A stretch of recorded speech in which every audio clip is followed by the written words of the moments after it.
going on today? Thanks for checking out the Reid Wilkins Show with Jay Milne.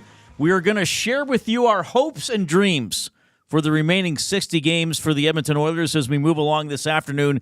The Oilers off today, scheduled to practice and fly tomorrow. And then Friday's game, the first one ever against the Utah Hockey Club. And, of course, we'll have coverage on Friday night with the Oil Stream pregame show at 6 o'clock following this show. That's coming up on Friday. Jed Roberts, our weekly guest here on the show, is going to be in studio this afternoon. It's always a pleasure to catch up with Jed. We'll talk a little bit about the upcoming Four Nations face-off, not from the same angle the outstanding Hernan Salas and Joaquin Gage did on their show. This may surprise people, Jay. There's things that annoy me about that tournament, and it hasn't even started yet. They haven't even picked the teams. Might be the focus of my top three this afternoon. And we are always happy to hear from you. Here are the ways you can converse with us. You can text the EST inbox, 780-218-9999. You can jump into the nasty chat, the diabolical dialogue on YouTube, where often it just takes on a life of its own and people participate with each other. Please give us a thumbs up if you are there as we endeavor to hit at least 100 on every show. The Big Uke. Is the Big Uke not in El Vegas? I thought he was. But he's checking out the show. He's an amazing man in many ways. Maybe he'll email me a limerick later on. Oh, have we already got one? I guess we'll start with a limerick. I just went to my email, reid@edmontonsportstalk.com, and I have to say I appreciate the limericks. We've got some pretty good ones. Got a good one yesterday. I think it was from Josh. But the Big Uke has been doing a pretty good job keeping it up daily. This is something that I started that maybe I would do a limerick a day. I don't even have to. The listeners are literally doing my job for me. The Big Uke says, in Las Vegas, the beers are flowing. In the early a.m., the lights are glowing. Hands were won, some not a ton. Between hotel towers, the wind is blowing. Pretty good. Not bad. Pretty good. And speaking of hands being won, well, more speaking of hands being lost, Jay and I will recap, rehash, lament our, what's it called? The Lock Shop Poker Series event last night. Yeah. In which I actually tried and was somewhat rewarded for my patience. Good. Not as much as you were. Well, I didn't end up with any reward. I finished a modest, I think, 17th. Who was the longest-lasting EST employee? Because it was you last time in October, was it not? Yeah, I don't know. I thought Dustin was out earlier, but there was a Nielsen Yeg that finished one after me. So it went Tommy third last, I think me second last, and Dustin was the longest serving. Okay. ESTer, if I'm not mistaken. It was, and we'll get into this in a few minutes more in depth, but it was a little unusual because the first time I went in it, which was so I've only been here 3 months. I didn't go in the September one. I went in last month. So there's 8 seats per virtual table, and 4 or 5 people were nasties. Like Pender's Pancakes was like names I knew from the nasty chatter, from texting in, or from meeting people at EST events. So last night at my starting table of 8, now I also use a handle that doesn't easily identify me, though I think people know what it is. I chose Letestu Forever as my handle. I didn't realize maybe I should pick one that it's more obvious that it's me, like Reid Wilkins. Because what's yours, Glue Crew? Yeah. Even though you're one guy. You're a one-guy crew. That's right. For that. So the only person I knew was Hustler-Rama. Hustler was at the table. Yes, he was. And he tried to take me out. Oh, he tried. No, I don't think he knew it was me. But anyway, we'll get in there. So I was kind of, I guess, a little disappointed that I didn't see a familiar nasty name in there. Now, maybe there was somebody using a different handle or something. But we'll dive into the poker series, and are we each going to tell the story of how we got knocked out? Sure. Because I think mine is quite painful. I think I'm quite scarred by it. Yeah, and, we went through it with, together in the bullpen, and it was a tough one. I took a picture of the screen. That's how much I wanted to share it with you, Jay. Well, I want to share my losses with you. I look forward to nothing more than that. I finished 19th. I think mine says 46th. Okay. So that's not very good. But I thought there were 56 people in it, and mine said 46th out of 70. Yeah, because people rebuy. Oh, so I actually probably did better than 46th. I probably lasted. So No, you finished 46th. 14 people would have rebought, though. So I actually lasted longer than the rebuy people. Yeah, so 46th out of 70-something. But you still finished 46th. Well, better than 50-something last time. I'm moving up. We're improving. I improved by about 10 spots. Pretty good. All right, so 780-218-9999. Nasty chat on YouTube. Reid at EdmontonSportsTalk.com is the email. We will have, before the end of the show, our, penultimate EST Flyway to LA keyword presented by the 780. Second last one on this show. It's the second last day of qualifying, and then we're giving the trip away Friday morning on the Nielsen Show. All right? Let's do it. That's how we're going to do that. We, of course, are in the James H. Brown studio. James H. Brown Personal Injury Law Firm, the heavy hitters of injury law. With over 200 years of experience, James H. Brown will get you the settlement you deserve. Visit them at jameshbrown.com. Book your private consultation today. So, Waddy in Cloverdale says that there was an asterisks on Dusty's performance as he rebought. So that's the thing. So if it starts with 56 people, so that means if there were 70 finishers, 14 people rebought. So I technically lasted longer than those people. You know what I mean? Yeah. But they get ranked higher because they come back in. You're right. You're right. So in that regard, you are. But it's within the rules and parameters of the game / competition that you can rebuy for the first hour. Okay. But yeah, I agree. There should be no rebuy. Either you do it or you don't. Well, there's a repechage. It's like a repechage in rowing. Well, it's just, you're trying to build a pot, a winner's pot, right? Right. So, but if you rebuy in with you start with 10,000 virtual chips, you could come back in at a more advantageous position than people who've been gambling for the full hour or playing for the full hour. 100%. Okay. Yeah, but you have to put your you got to put your money. But you got to down. pay money. Okay. Well, now that was something. Well, we'll get into it when we're going to talk about that. Yeah, we'll do it more in a couple minutes. Yeah, because I have another problem that occurred. Oh, wow. Yeah, it was. Is it a controversy? Not really. I don't know that there's any way that you could necessarily change it or help. And it directly affected me at a time where I didn't need to be affected. You did not tell me about this. You were saving it. When you came in today, I immediately puked out my entire poker experience on you. Because as I said, I actually tried. And I think just got incredibly unlucky. But that's why they call it gambling. All right. So earlier today, as people know, we have an off-topic topic every day presented by William Huff. Since 1952, William Huff has provided industry-leading graphics with design, print, and install, all in-house for thousands of valued clients.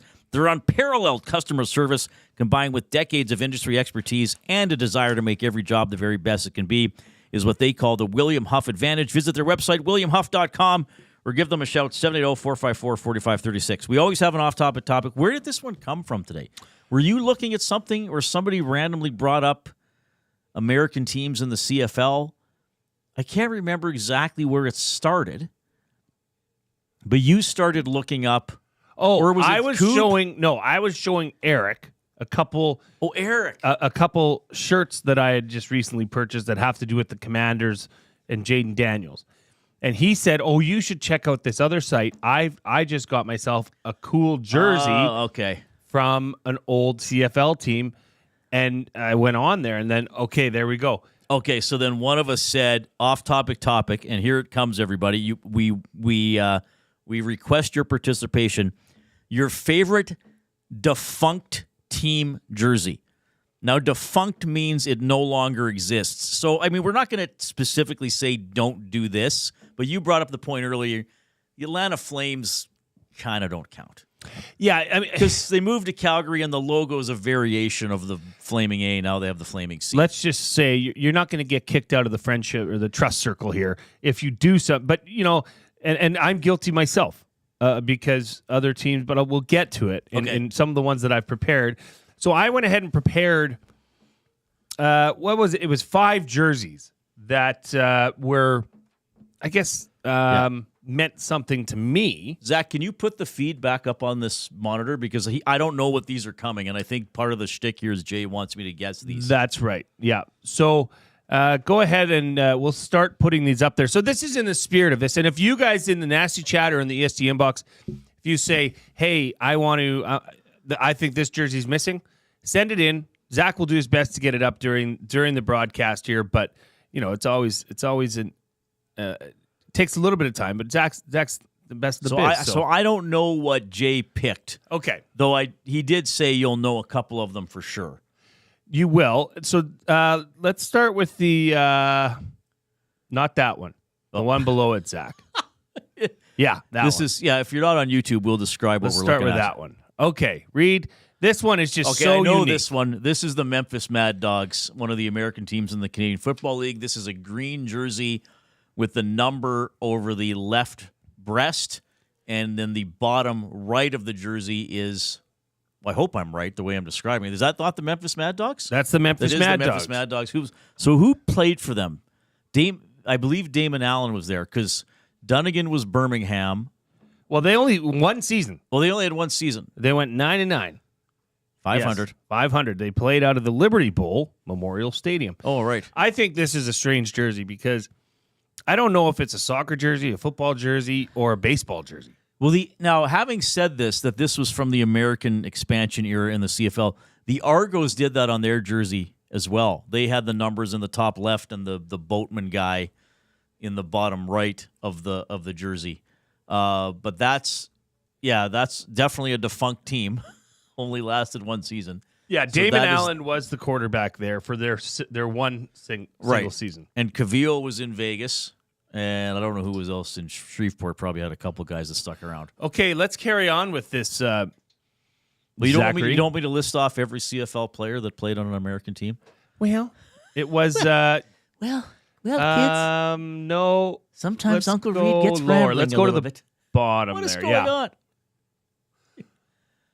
All right. This jersey is another defunct team, and it's close to the heart to me because, as I've said before on the show, that Tracy Ham was one of my all-time favorite, well, my favorite CFL player.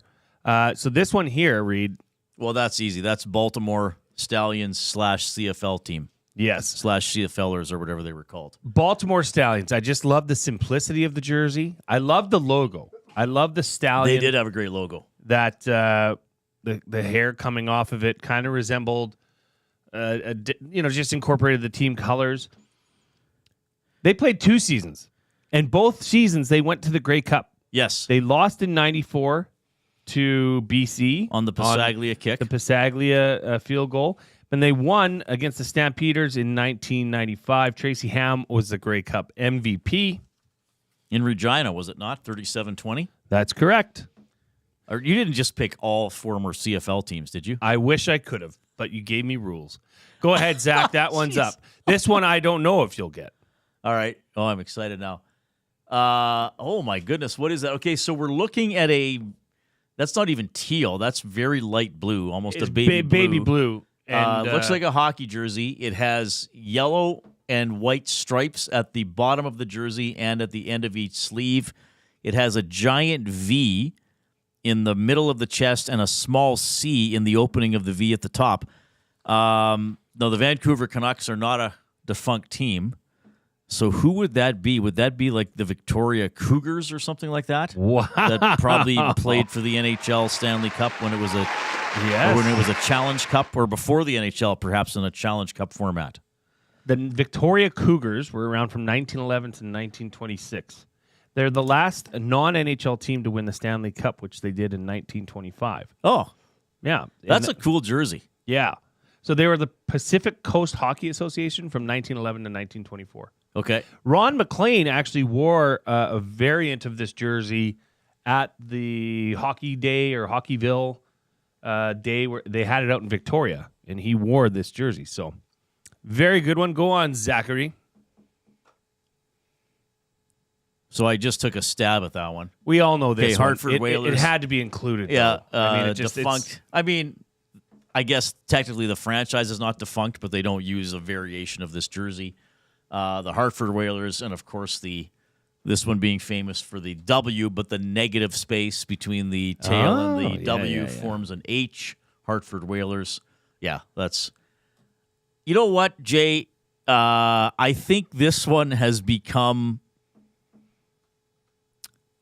I actually think it's overrated.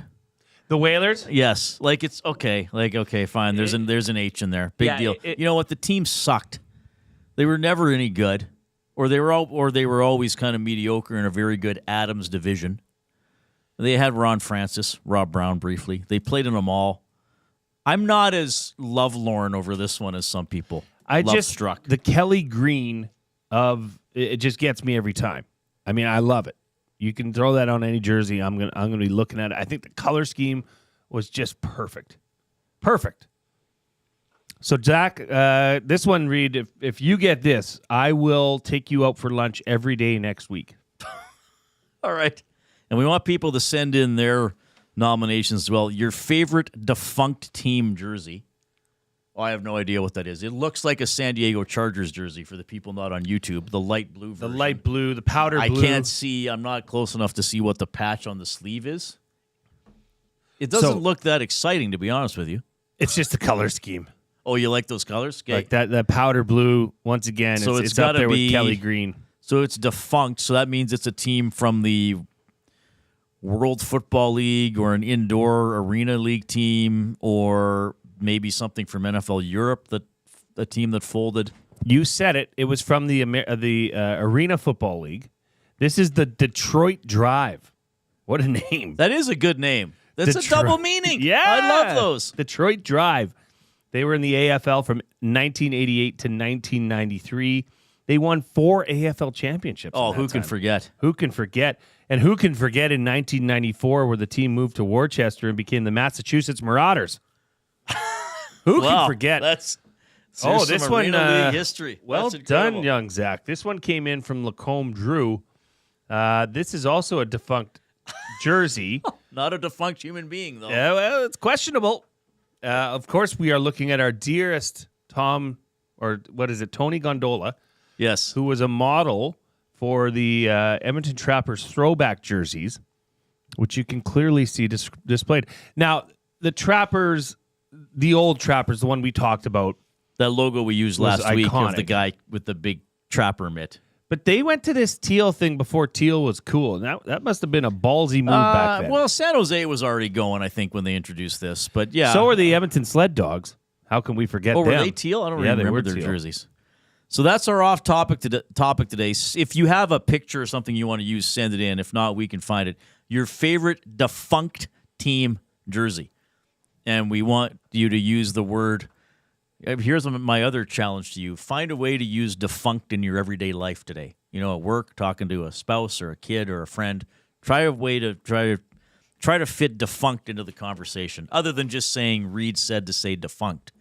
Try to work it in. Hey, honey, you know that restaurant we went to on our first date 12 years ago? The chain is now defunct, as opposed to they shut down. I want you to try to work defunct in. Chili. Is Chili's defunct? Chili's is defunct. Red Robin is defunct. Chili's, is it not? Chili's is only available. I guess it's not technically defunct because it's still in the airport. Yeah, Red Robin's defunct. Didn't all the Red Robins close? I think so. See you, Hernan. All right, so that's our fun off-topic topic for today. We're going to go over our poker lamentation. Matt at the Garrison says 1260 is defunct. That's also true. Hi-oh. That's all. Well, neither one of us work there, so we're okay. Yeah. All right, 780-218-9999. We will have our hopes and dreams for the rest of the Edmonton Oilers season. You can share yours as well. We got the Coob coming up with a sports update.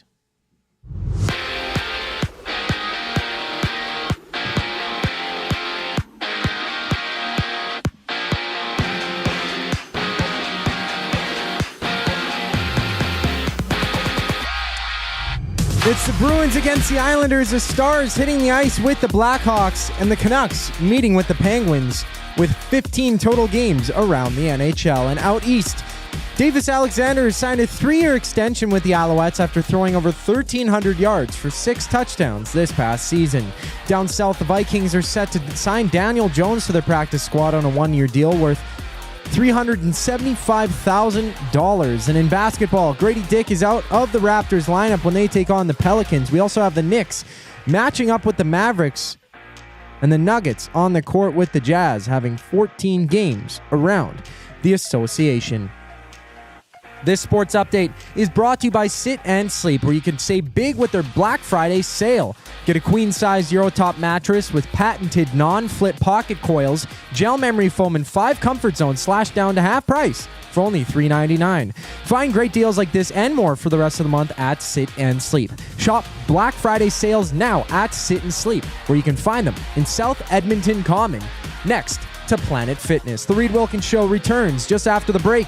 I'm Zachary Kubish, keeping you up to date. Ready for an unforgettable sports experience? It's the EST Flyaway to LA. Presented by the 780. Listen daily for the EST Flyaway keyword. Once you hear it, text us at 780-218-9999 for your chance to qualify to fly to LA. Round trip flights for 2, hotel and car rentals, all to go see Edmonton face off against either LA or Anaheim. Plus, experience the brand new Intuit Dome as the Clippers tip off against the Warriors, and top it all off with the Rams kicking off against the Cardinals at SoFi Stadium. This is more than just a trip. This is the ultimate sports experience. The EST Flyaway to LA, presented by the 780 and Edmonton Sports Talk. Your clear choice for Edmonton sports. Food Sausages makes their meat with nothing but the best local ingredients. From chicken, beef, and pork, their gluten-free sausages are packed with flavor. Every single bite. Get a 10% discount when mentioning Edmonton Sports Talk in-store,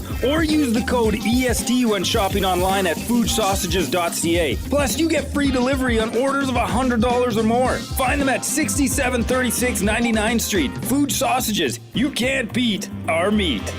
Hey Edmonton, ready to take advantage of lower rates and better pricing? South Fort Chevrolet in Fort Saskatchewan has you covered. From rugged trucks to sleek SUVs. And with over 40 years in business, you can trust that you're getting the best deal on your new ride. As the proud title sponsor of the Nielsen Show, EST listeners can drive a little to save a lot with South Fort Chevrolet's transparent pricing and down-to-earth sales team. Visit us today in Fort Saskatchewan or online at southfortchev.com.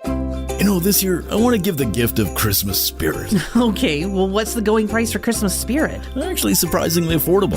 $25 brings Christmas to life for a senior living at a Capital Care Center. Oh, that's amazing. Well, yeah, and they have a community shuttle, so Christmas spirit continues all year long. They can go out and do things and just be reminded there's an entire village of people who care about them. Become a part of our village at Capital Care Center. Donate at capitalcarefoundation.net.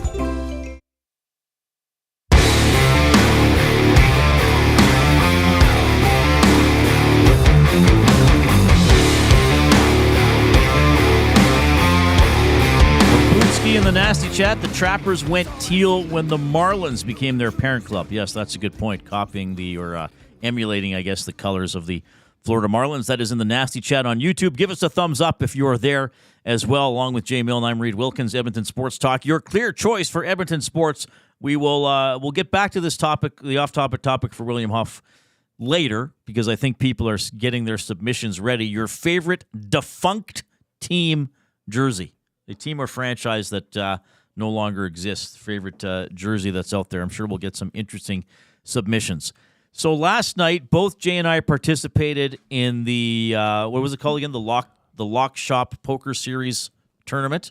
Yep. How many times have you done it now? 4.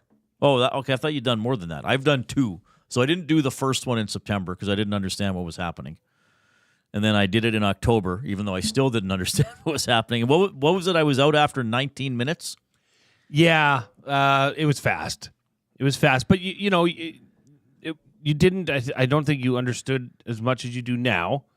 I got impatient, and I was quite negative about it, as I was yesterday, but I committed more to playing. So this is our segment, courtesy our buddy Damon Bunting, who was in studio yesterday. Damon Bunting, buying or selling. Damon is a consistent top-producing realtor in Greater Edmonton and among Western Canadian RE/MAX realtors. He and his team would love to help you find that right home or make the move from your current home. Community-driven, he understands what it takes to make a difference in our city. Check him out, DamonBunting.com. The Instagram handle is Damon Bunting Real Estate. So first of all, Jay, you said you had something that bothered you or that has affected you emotionally from the tournament? Well, it just happens to happen, I guess. But it really screwed me. Because when you're getting low, like as the blinds were going up, I think at this point we were at 600, 1,200, and I had. Oh, that's big. That's late. Yeah, I had under 10,000 in chips. So every blind, like I had 8 blinds or 7 blinds left, big blinds. Right. And what's the ante even at that point? A couple hundred or? Yeah, like it's not good. Right. So here I just finished up going through small blind, big blind, and then I get, randomly, it just happens, like I said, I get moved to another table because the tables are shrinking, so they're always moving people around. And here I am right behind the button again. Oh, no. So I had small blind, big blind, small blind, big blind. That sucks. 4 in a row. So that was a quarter of what you had left. Yeah, well, it depleted me quite actually bad. Almost a third. It actually ended up forcing my hand to go all in, which I ultimately lost. Right. Because we each start with 10,000 virtual chips, but by the time you're later in the tournament, if you have a stack of 10,000, you're probably not doing that well. It's not doing that great. So how were you? So bad luck for you. I'm sorry. I had another bad luck hand too. I had ace king, and the flop came jack king king. That's good. That's great. Except when I started to flex my muscles around the table, somebody went all in who had significantly less chips than me, but that player had pocket jacks. Oh, no. Yeah. So I lost that. But see, that's the thing. There's still a lot of luck involved. As much as you can memorize probabilities and you get better at reading how people are betting and what they likely have, right? And there may be times you're sure you have the best hand at the table, but even if you're you're sure you have isn't there always that chance so somebody could have some combination that beats me? Unless you have, 4 aces or something, I guess, then somebody could have a royal flush. Well, no, I guess they wouldn't have enough cards. Well, and but I had 4 6s last night, and nobody bet it. Yeah, well, I flopped a full house. Yeah, I had king 6, and the flop was king 6-6, and everybody else had folded except for one other person. So then I bet when it came to me, and he just folded because he probably thought I had a pair of kings, but I had even better than that. So sorry, how were you eliminated again? I went all in with ace 10, and the person that called me had ace king. Oh, because you were at the point where I got an ace, I got to go for it. Because otherwise you would have lost just by anteing out. That's right. You might as well take that was a decent enough hand, ace 10, so I decided to push. The other person had ace king. Nothing came up, so the ace king won with the 2 high cards. So I played quite patiently. Like I just kept folding. On the big blind, I would check if possible. There might have been a couple times I had an ace and the betting was still small. I bet to see the flop, but I was very conservative. You know how it gives you those stats that AF is your aggression factor? Mine was 0 for about the first half hour or 40 minutes. I won't go into deep because this is a bit like talking about your fantasy football team. Not everybody's interested, but I do want advice from the nasties on how I played the hand that knocked me out. Okay. Just before that, I'll just quickly summarize. About, I don't know when it was. It was in the first half hour. In back-to-back hands, I had 2 pairs. So I played, this was after the flop. So I played them out, and on both occasions, I lost to somebody with a straight. So I think I played those properly. I won't get into everything. I was at the table with Hustler, and at this point, I was knocked down a little bit. I think I was around 3,000, because... I hadn't done great, and it was same thing. I had an ace with a 5, and I think I was later on, and a bunch of people folded, so I called. And then the flop came, and I didn't get an ace in the flop, but I got a 5. But it was other low cards, and Hustler was aggressive, and I was like, he can't, unless he's got a pocket pair. So I thought I might as well play it out. So I called him, and then I went all in, and I won with a pair of 5s. He had nothing. And then I went back up to 7,000. So here's how I was defeated, Zach. You can bring up the poker pick whenever you want. So this is around 10:30. I lasted an hour and a half. So for me, I thought I did okay. I had fun. I learned a little bit. So again, my stack is getting quite low at this point. And as you were saying, there's a point where you have to bet so you don't just lose by giving up the blind and the ante, right? So my cards are at the bottom. I'm going to have to look on my phone here so I can see the picture a little bit better. But now Jay approved of what I did, my friend Jay. But there are people who know poker odds even better than you. Hard to believe. So I had a 9 and a 6. I was the small blind, okay? So I had to put in, I don't remember what it was, but when it came back to me, I thought, I'll call to see the flop because I think several other people had folded, and I had an unsuited 6 and 9. But I was so low in chips, I thought, I'll see if I can fluke out a straight or something like that. And I just to be clear, I said you could have played it a little bit differently. You may not have gotten as much out of it. Okay. But you could have been more this aggressive. One or the full house I had? This one. Okay, so you'll tell me after. Yeah. So the flop comes down, and I got a 9, and I got a pair of 3s. So I thought, well, I got 2 pair. Now, the other guy has at least a pair because he's got the 3s. But, there's nothing, it's not like aces came up. So I thought I might as well play this out. So then a 7 came in the turn. So I still have my 9s and my 3s. And I'm thinking, okay, he might have a third 3 and I'll lose. But he probably isn't playing it to the end with this, even though he has a much larger stack than me. And then on the last card, a queen came out, a queen of clubs. Well, the person I was playing against did not have a pair. He didn't have anything beyond the pair of 3s until that queen of clubs came out, because he had in his pocket a king and 5 of clubs. There was a 9 and 3 of clubs on the table, and then the queen came out. I lost to a flush when I had 2 pairs, which I think was a pretty low percentage for him to hit that flush. Well, yeah, and you probably should have pushed earlier, right? You think I should have gone all in? Because when he's calling your bets, when there's 2 clubs on the table, it's safe to say that he's probably chasing that. And he's trying to put pressure on me. Yes. So I should have just said, fine, buddy. Yeah, I already got good stuff. He's out of position to have a 3, although it still could be likely, but not highly likely. I think after the turn, you go all in and make Wilf 8-6-7 put all his or her chips on the board in order to, say, put up or shut up. See, Hambone says, did you let him chase the flush for free? Hambone, I don't understand that terminology. Okay, after the turn, when the 7 came up. You have to talk to me like I don't understand it because I don't understand it. Okay, here's what he's saying. When the 7 was shown, did you bet hard or did you check? Because you're in the position to check. I bet, but I didn't go all in. But how hard did you bet? I don't remember. Right. I think just like a normal first bet. Okay. Which at that point, so then you pretty much let him it. get it for free. So what I should have done is I should have just gone all in earlier. Yeah, make him go all in. But then the pot wouldn't have been as big. But then you're still in the tournament. But I lost to a low percentage card. I mean, I think even the way, okay, I understand what people are saying, why I should have been more aggressive earlier. But having said that, were the odds not in my favor on the river that I still would have won? Well, yeah.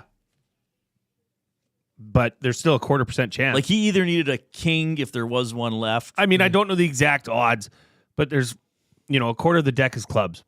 Yes. So 1 in 4 chance that card hits, not knowing what everybody else had. Yes. So, and did you have a club? Was one of those 9-6 a club? No. Okay. It was a diamond and a spade. All right. So I just think I didn't play it. I understand the critiques that I'm getting. I don't think anybody's really... but I don't think I played it horribly. No, you didn't. It's 2 pair is in that position where you are, where he was, king 5 suited. That's a pretty weird hand to be staying around that long or calling. Right. Kind of like your 9-6 offsuit, but you were in a blind position, weren't you? I was the small blind. Okay, so you have you're allowed to be in that hand. King 5 suited, that's a stretch. So yeah, you could have pushed him off. You could have got him off if you put all the chips in. Okay.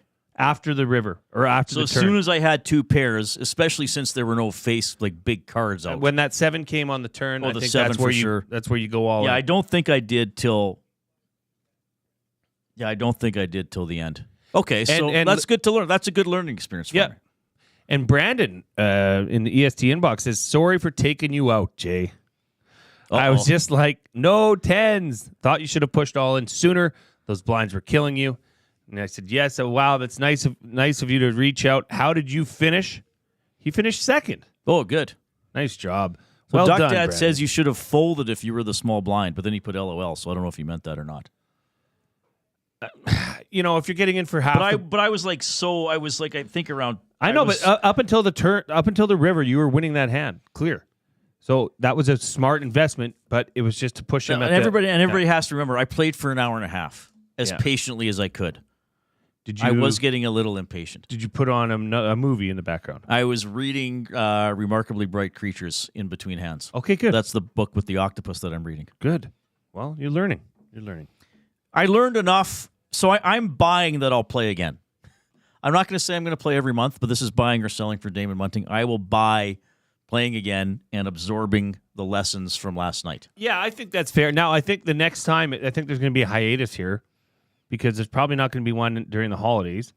Maybe there is. I don't know. I absolutely have no clue. But it might be a little bit of a break here. Maybe we won't see the next one until January. It was going to be ramping up, ready to go. Forgot about all your suffered losses and hard beats. And really, I respect what everybody is saying, and there are things you can do to maximize your chances of winning. But the bottom line is any individual person can play their cards however they want. Absolutely. I could go all in with an 8 with a 3 and a 7. Yeah. First hand of the game. Absolutely. You could. It's just the odds aren't in your favor. The odds aren't in your favor. I think in that situation, even though I could have bet it better, I do think the odds were in my favor, even if it was 60-40.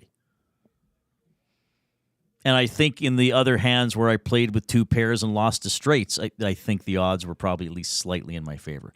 So I think I'm an unlucky little man. Well, I wouldn't say you're a little man.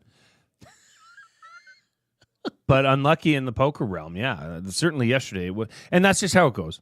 All right. But like Duck Dad says, you can only get better with experience. Reading a book or two on it gets a thinker thinking about strategies. I would appreciate that. I would never read a book on it. I'm not that interested in it. Oh, come on. I'm pretty happy I lasted 90 minutes last night. You'd be like Zach Galifianakis in, what was that movie where they were in Vegas? The Hangover? The Hangover. All the numbers came up. Oh, was that in that movie? All right. 780-218-9999. You can jump into the Nasty Chat on YouTube. Give us a thumbs up there as well as we chase 100. You're definitely going to have a thumb up for our next guest, our regular on the program, Double E alum, the great Jed Roberts, standing by. First, we got a sports update with the Coop.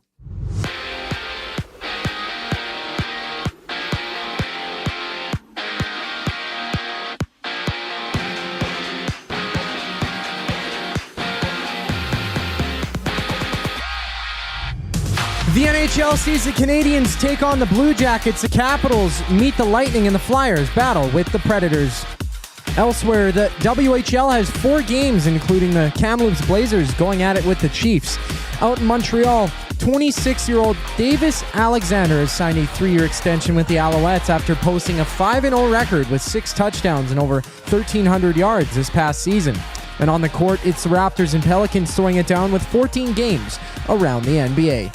This sports update is brought to you by Paramount Flooring, proudly family-owned and operated for 33 years. Paramount Flooring is your full-service flooring and tile supplier. Whether you're a homeowner, renovator, or builder, Paramount Flooring provides the flooring to fit your lifestyle and budget. Visit their showroom that's open 7 days a week at 10707 184th Street. Paramount Flooring. Flooring for the life that you live. After a quick timeout, former Eskimo Jed Roberts joins Reid and Jay in studio. I'm Zachary Kubish, keeping you up to date. You want the heavy hitters on your team, both on and off the ice.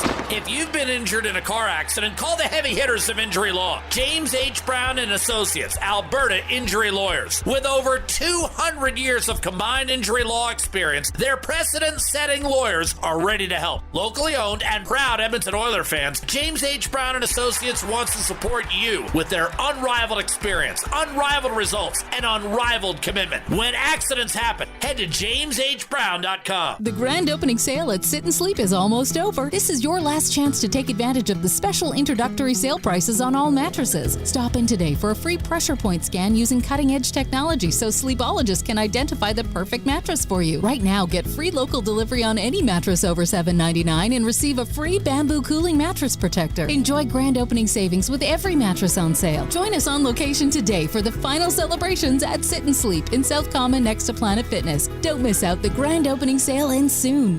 Gallo LLP is an Alberta-based accounting firm with expert chartered professional accountants in both our Edmonton and Sherwood Park accounting firms. Our experienced and innovative accountants provide financial advice that saves our clients money. Simply put, we help our clients protect their assets and grow their businesses. At Gallo LLP, they go beyond the numbers to ensure the continued success of your business. Reach out to Preet or John to discuss how they can help your business grow. Visit GalloLLP.ca today and see how they can help you take your business to the next level. Tommy Gunn's Barbershop is more than just a barbershop. It's a top-notch, tailor-made experience from check-in to check-out. Get a precision haircut, a classic shave, or a facial to step up your style. Just walk in, relax, and let Tommy Guns take it from there. Find comfort in knowing their team follows the code, which is their commitment to care for you as a customer. Check out Tommy Guns today, in-store or online at TommyGuns.com to bring out the best in you. Tommy Guns, where every cut is done right every time.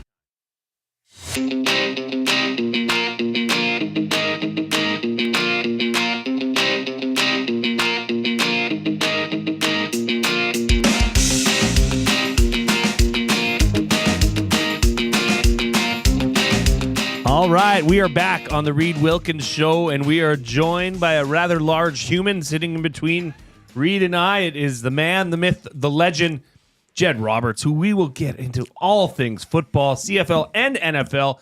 But Reid, yes, there's a lot of people that love you, and it's coming through in spades on the EST inbox.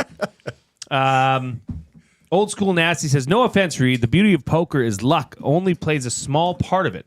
Knowing the odds and knowing your outs play more of a part than luck. Knowing the way you love board games and such, I could easily see you kicking butt at poker with some more experience. Well, thank you for your vote of confidence. And there's a lot of people giving you the same votes of confidence in the Nasty Chat. So don't give up, Reid. Well, I'll play again. And I did do better than the first time. But I still believe it's largely a test of patience. Just because you got to fold a lot, right? And as I said, my aggression factor, according to the computer, was 0 for a large majority of the tournament. Jed Roberts is here. Good to see you, buddy. Thanks for coming in. Hey, you're welcome. I'm great at poker if I'm playing with somebody else's money. then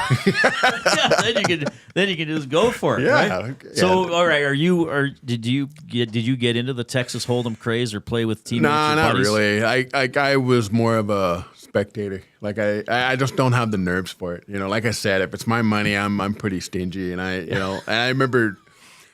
I'll give you a little bit of context here. Like my grandmother lived in Vegas, and so as a kid, I spent all my summers. I would go visit my grandmother for a little bit. And I remember old Vegas, like Benny Binion's Golden Nugget with the $1 million in the plexiglass, right? And I would play nickel slots, and that's really all that was about as risky as I ever got, And I remember just thinking as a kid, like how crazy it was just to try to keep spending all that money just to make a little bit, and it just never really made a whole lot of sense to me. So I never really got into it, but I do like to watch it.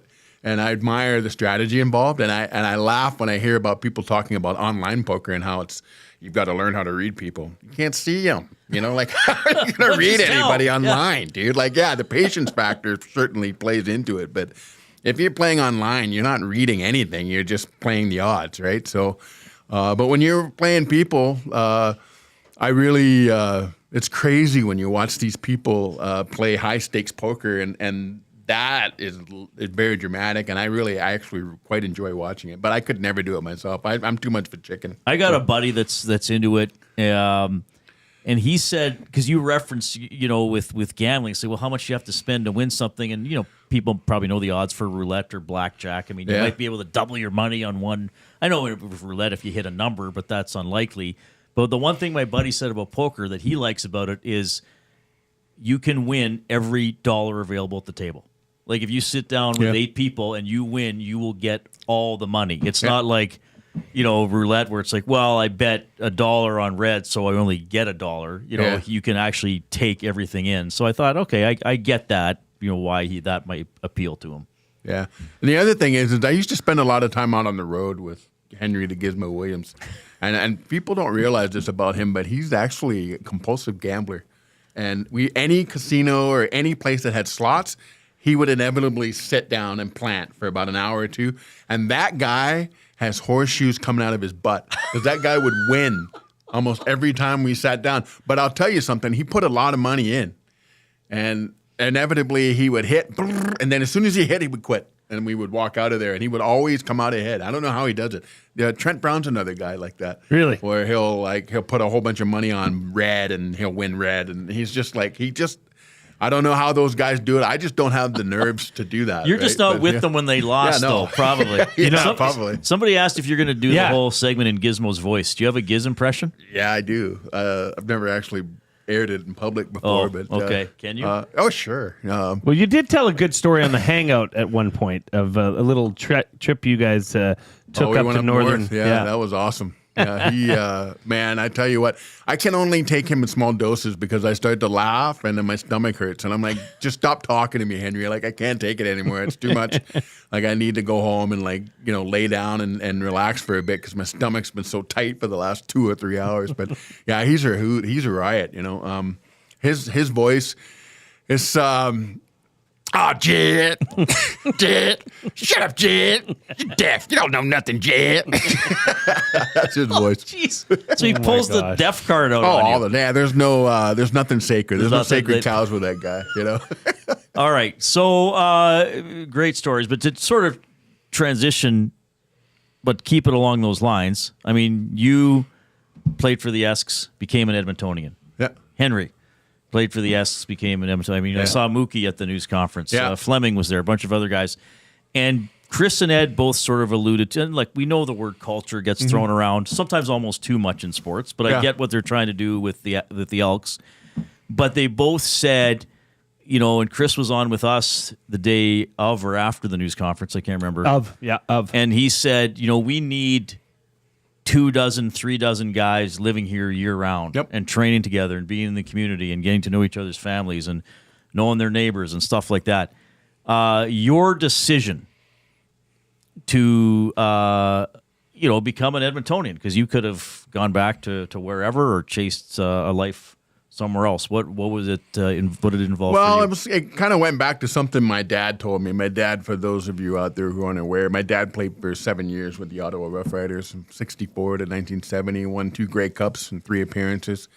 And he said something to me really early on when he knew I was coming to Edmonton. I was coming here from Winnipeg, who had released me in training camp in 1990. And he said, "Oh man," he goes, "Edmonton. And at that time it was the flagship of the Canadian Football League, and nothing else was even close at that point. Calgary hadn't started their run of prominence there in the 90s yet. It was 1 year removed from their 16-2 season where they lost in the Western final there against Saskatchewan in '89. They're kind of putting that run to a stop. But my dad told me, he said, Edmonton's an interesting community because it's a big city. It's a small town disguised as a big city. And, there really is like a 6 degrees of separation here. Like anytime I run into somebody, I'll be like, and in about 10 minutes, I'll be like, we have like people in common. Right. And knowing that, he said, you got to be really careful in Edmonton because, everybody kind of knows everybody type of thing. And he also said that if you are willing to put the time in and invest in that community, it'll repay you tenfold. And he said, and by that I mean, don't ask for more, just ask for more of what you're getting. And I didn't know what that meant, when I was 22 years old. But now that I'm 57, I know exactly what that means, right? When you settle in a place like this, and Regina, they have that there. In Calgary, they've had it until just very recently where the team's got a bit of a downturn.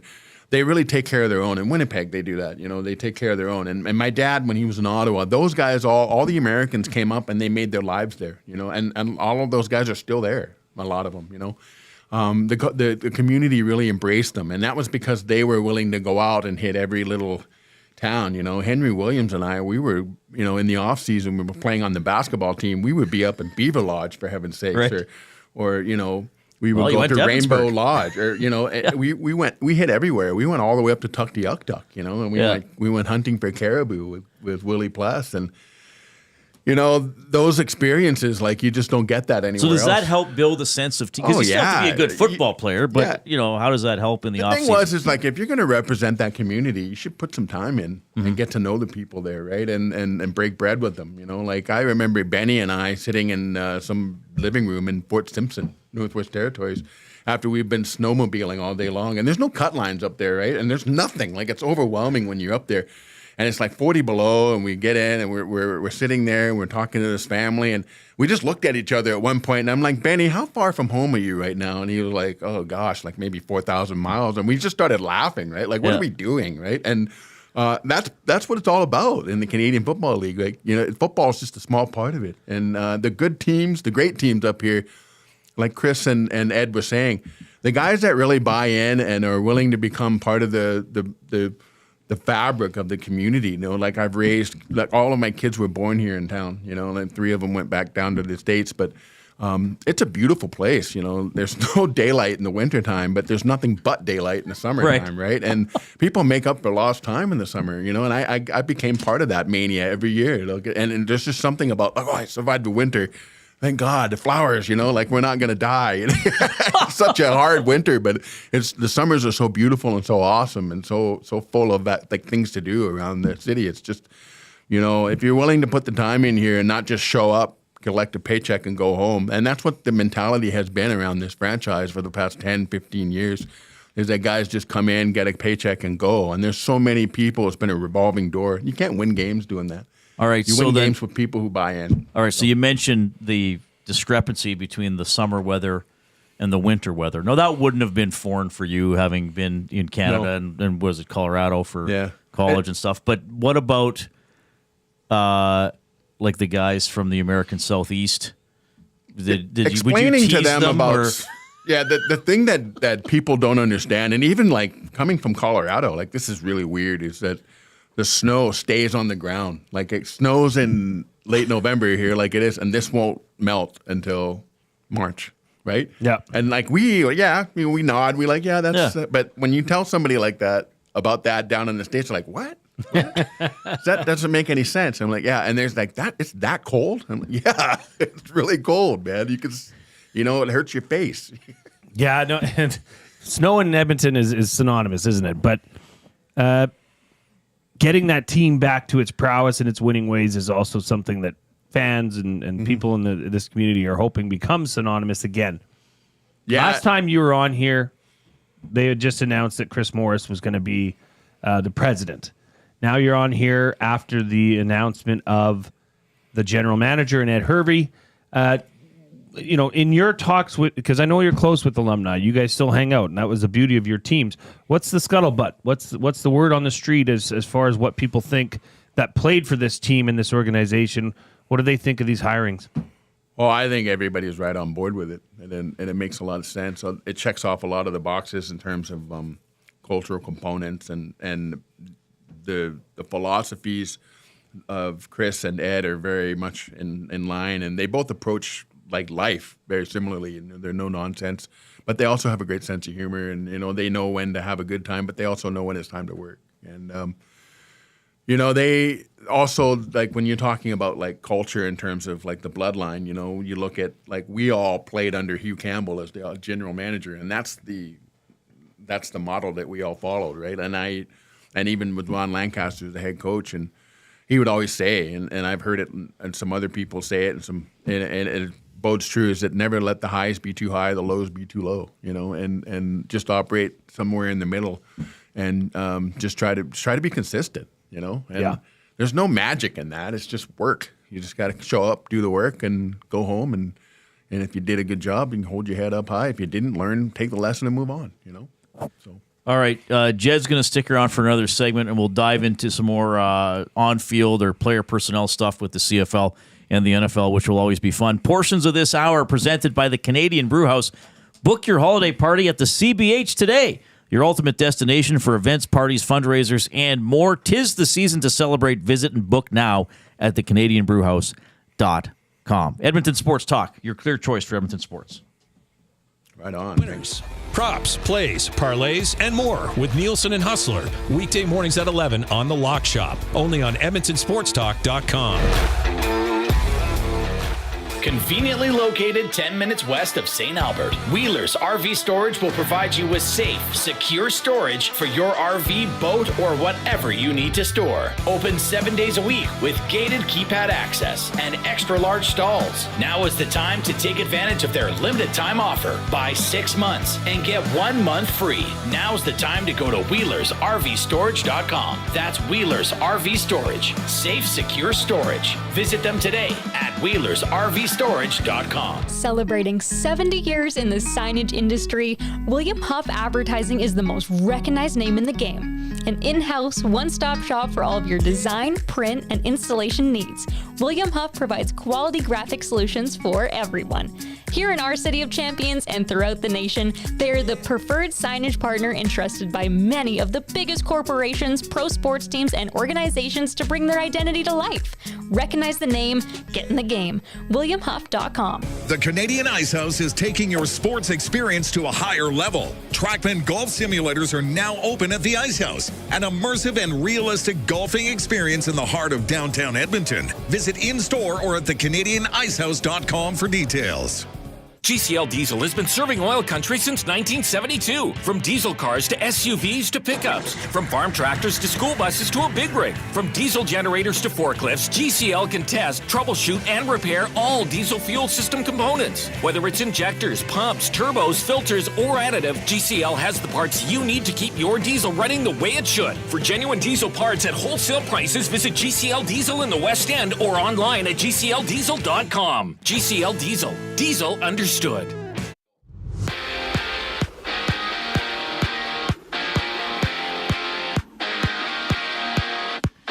We have a 15 NHL game slate that sees the Rangers battling the Hurricanes, the Flames matching up with the Red Wings, and the Maple Leafs facing the Panthers without Austin Matthews. And the WHL has 4 games on tap, having the Kamloops Blazers going at it with the Chiefs. And in football news, the Montreal Alouettes have extended Davis Alexander to a 3-year deal after he went 5-0, throwing for over 1,300 yards this past season.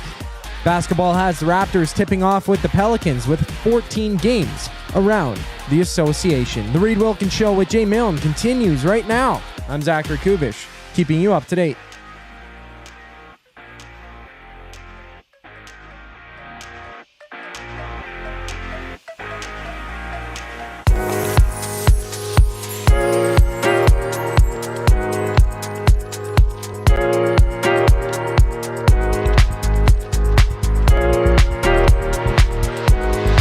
Okay, I appreciate the poker advice and encouragement in the Nasty Chat and in the EST inbox, 780-218-9999. Reminder, if you're watching on YouTube, give us a thumbs up. Let other people know where they can find us, either there or the iHeartRadio app or the TuneIn Radio app. Jed Roberts is with us. He's going to stick around till about 20 after 4. We are also going to have our hopes and dreams for the rest of the Edmonton Oilers season. With 60 games remaining, Jay and I will try to sprinkle some positivity on the club and some of the players. And we're going to have another fun top 3 related to the Four Nations face-off, which I know Hernan and Gager talked about a lot today. What are the rosters next week? December 4th? And then the tournaments. Naming the rosters already. Anyway, maybe that'll be one of my annoyances for my top 3, Jay. Well, that would, you got a lot of annoyances. I really do. It's fine. It's fine. Yesterday people were calling you a curmudgeon. I don't know. I don't know if that's quite fair, but we were just talking in the break, Jed.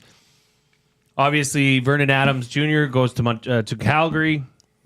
The Alouettes re-sign Alexander, which would make it appear as though Cody Fajardo is on the move or going elsewhere. What do you think of this quarterback carousel, and how do you think that things will shape up here in Edmonton? Well, I think it just underscores the whole idea or notion that you can't win without a quarterback in this league, right? And unless you've got that set in stone, you really kind of go into the year with a big, giant question mark. And I think, you've got to do everything you can to get Trey Ford signed here and I'm a Trey Ford fan all day. You know, it was just like, it was funny because in the press conference to announce Ed's hiring as GM, one of the first things he said, they asked him, I think it was even you that asked him about, you know, where is Trey Ford? And his response was, well, everybody knows what he can do with his feet, and that scares the crap out of everybody. And now we just got to figure out how to get him, you know, more consistent with throwing. And I think that, you know, when you can run the ball like Edmonton can, that's, you know, you got to get him signed. That's got to be job number one, right? So it's going to be an interesting offseason. There's a few more dominoes out of the fall. We got to figure out who the head coach is going to be. We got to figure out, and that will dictate, I'm sure, a lot of like what Trey's intentions and hopes and dreams and stuff. And I guess his brother's looking for a job too. You know, maybe looking to move on from. You know, so I mean, it's going to be fun. It's going to be. I think the future is bright for this franchise. I think regardless if we end up playing quarterback, I think they've got lots of talent on the roster. And I know how Ed approaches football. Ed is he wants to bring big physical players in. He wants to beat the crap out of you on the line of scrimmage. He wants to get tall receivers. He wants to get possession guys. He wants to have a stifling defense. And he also wants to have a really good quarterback. And I know that when he took over the first time, he brought Riley with him. Right. So I know that Ed has an idea. What that idea is your guess is as good as mine. But I know one thing about Ed, and that is that he always has a plan. And he always has a plan B, too. So, and he always has a plan C. So that being said, I mean, Trey Ford, you'd like to see him, you know, re-signed here. Is there room for, you know, to have some competition at that quarterback position? Bring in a Fajardo, bring in a Bo Levi Mitchell, an established quarterback that can push Trey Ford in that competition, because Ed Hervey did make that clear that he was looking to, you know, have this training camp as an open competition for the number one job. Yeah, and I don't know. See, I can't read Trey Ford's mind, and I don't. You know, some would look at that as like, you know what, Trey went through that already this year with you know, McLeod Bethel Thompson. Does he want to do that again? You know, there's probably other teams out there that will say no. We'll have you be our guy, and so that's going to factor into it. So I don't know Trey. I don't, you know. So that's an interesting way of looking at it. So we'll see. I mean, time will tell. So there's guys out there like there's nothing saying that Fajardo might not end up here. You know, like it's going to be a crazy and wild offseason. You know, Calgary did a good thing in terms of trying to fortify their offense by getting their guy right away and taking the guesswork out of it, not letting free agency. You know, I think that's what Ed did with Riley when he came in here the first time. He did the trade and took the guesswork out of it. So, you know, and I think that Edmonton, BC, or Calgary's in the same position right now that Edmonton was when Ed took over the first time, where they're having some difficulty. And so I mean, that's what you got to do. You got to come in with the plan and kind of execute that plan and let the chips fall where they may, to use a poker reference. Oh, nice tie-in there. Wow. Well, you know, this will kick off our next conversation here. This comes in on the EST inbox. Wondering if anybody took the day off to watch NFL tomorrow. It can't just be me, can it? That comes in from Lonely Leo. I know we'll be watching the games closely here as they start at 10:30, and as you know, we'll go all day as per the U.S. Thanksgiving tradition. Jed, I want to know what your thoughts are on this NFL season. I know you follow it. I know you got your team in the Broncos, and yes, Bo Nix he's legit. He's doing some good things down there. Is he on the same level as my guy Jaden Daniels? I don't think so, but we can discuss that. But what I wanted to ask you about is AFC, NFC. I want to go around the board here and see pretenders and contenders. Who do you think is in a position that maybe they're overachieving? We'll start with our pretenders. Or no, let's start with the contenders. Who do you think is actually coming out of the? Let's start in the AFC. I mean, you got and this is the top 6. You got the Chiefs, Bills, Steelers, Texans, Ravens, Chargers, and then your Broncos. Mm-hmm. Who are the contenders there? I mean, I think there's less separation in the AFC for me than there would be in the NFC. I mean, I just don't know how you can't look at that and call both the Chiefs and the Bills as the primary contenders in that AFC. We got Bronco Nick is all excited too. We got a Bronco Nick. He's a big Broncos handle guy. in the nasty chat. Yeah, and I keep waffling on the Broncos because my heart says Broncos and my heart says they're contenders. But the thing that does it for me is like their defense. They've actually played really well this year. Surprisingly, I was not expecting that. I knew that Nix was probably going to be pretty good, and I knew that their O-line is a veteran. They got McGlinchey there playing right tackle, and they made some moves and they've got some pretty good. The thing that surprises me the most about that team, though, is that they don't really have, aside from Cortland Sutton, they don't really have anything on offense, right? And so Nix has been spreading the ball around. He's even been running the ball. He's got, I think, 300 rushing yards, and they're doing it by committee. And he spreads the ball around. He's got a whole bunch of guys in double digits for catches this year. But their defense, Bonito's got 10 sacks. He came right out of nowhere. They signed that kid for to a contract there. They got Barton, who's playing really well. Their great white Hope corner there. He just hurt himself there. I think he sprained his MCL. But Riley, I can't remember his last name, but he is playing opposite of. They call him Salt and Pepper because they got Santana on one side and Riley on the other side. Riley Cooper, I think his name is. But the Broncos, they've always been like your Washington Commanders. They've always been near and dear to my heart, but they've gone through some really, really difficult times. And the AFC West is like probably one of the tougher divisions, surprisingly, this year. I didn't see them being as good. The Raiders are having a down year. They got rid of Jacobs and promptly, just aren't doing anything this year without a running game, right? And they're quarterbacking, and they just lost their guy for the rest of the year and broke his collarbone. So Minshew mania is over. Yep. Reid, who do you got as a contender? You told me to pick two of each. Yeah. My AFC contenders are Kansas City and Pittsburgh. Whoa. Really? Yes. Wow. Kansas City, obvious. I think, and I don't really am not fond of the Steelers. The Steelers that just lost to the Browns? But they're just, that's okay. Everybody loses a game. Or Not two. that game. Wow, if you're a contender, you don't lose to the Browns. Especially in the snow. Okay, sure. How can Blue you take Bombers started 0-4. Teams lose. Yeah, you're right. Because Pittsburgh has the quote-unquote culture. They always figure it out. They're figuring it out. I think they're legitimately very good. Yeah. I don't disagree with you. I just don't know if they're the cream of the crop or what's going to rise. I mean, we're leaving out. Nobody's even mentioned the Ravens. With that the running Bills. attack. I'm going to mention the Ravens. Or the Bills. As a pretender. Yes. I mentioned you son of a... but the Ravens as a pretender? Wow. Okay, well, let's just stick in the AFC and go to my pretenders. definition of a pretender is somebody that's got a very good record and is a Yeah, lock like for the the Steelers. playoffs, but will not win. Like the Steelers. Like the Ravens. They're a great the Ravens pretender. don't win every year. Oh, Lamar man. Jackson, spectacular, win a lot of regular season games. They're very, They very give up good. an awful lot of points, though. The Ravens do. Yeah, they will not. Yeah, I agree with you on the Ravens. I think that everybody knows what Lamar can do, but on defense, they're a bit leaky. So. What about a team like the Dolphins? Do you think they can turn it around and See, I don't and even come put around? them in either category. They're just I Mm-hmm. poo-poo them. The Dolphins could go on a run if they could keep their quarterback healthy. Yeah. Yeah. They've looked good they since do. Tua's come back. Lately, they've played better, but you Yeah. you look at their points for, they only have 215 points for, but a lot of that is because Tua was 4 out, games. you Yeah. know, so okay, so in the NFC, let's go with our case. What are we doing now? Pretenders in the NFC. Are we done with the AFC? Well, yeah, you picked your contenders. Whose pretenders are yours? My pretenders. My number one culprit is the Steelers.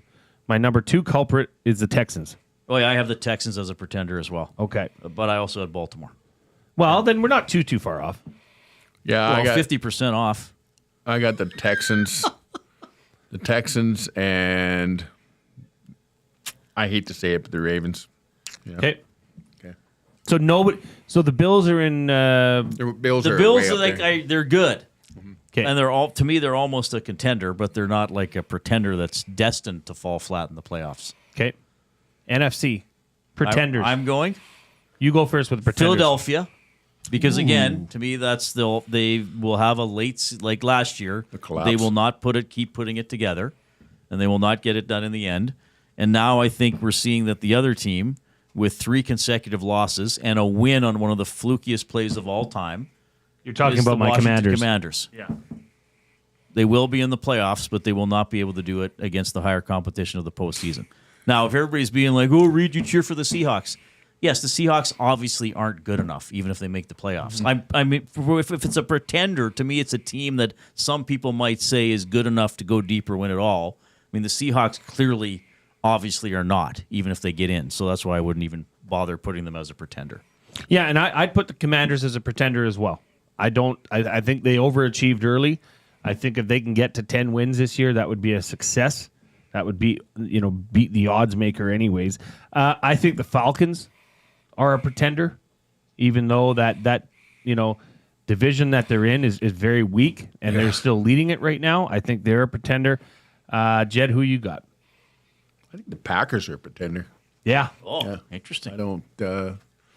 Jordan Love has not been a world beater like his contract would say. Division too. Sure. To play in, right? Like the Vikings and the Lions, and I just don't see the Packers doing anything. I think they'll make the playoffs, but they'll probably, beyond that, they won't do a whole lot. You got to talk about the NFC West though. What a crazy division that is. Right? Everybody's just okay. Here's the thing. Yeah. I think the Rams are really, really good. Yeah. But then they lose. Yeah.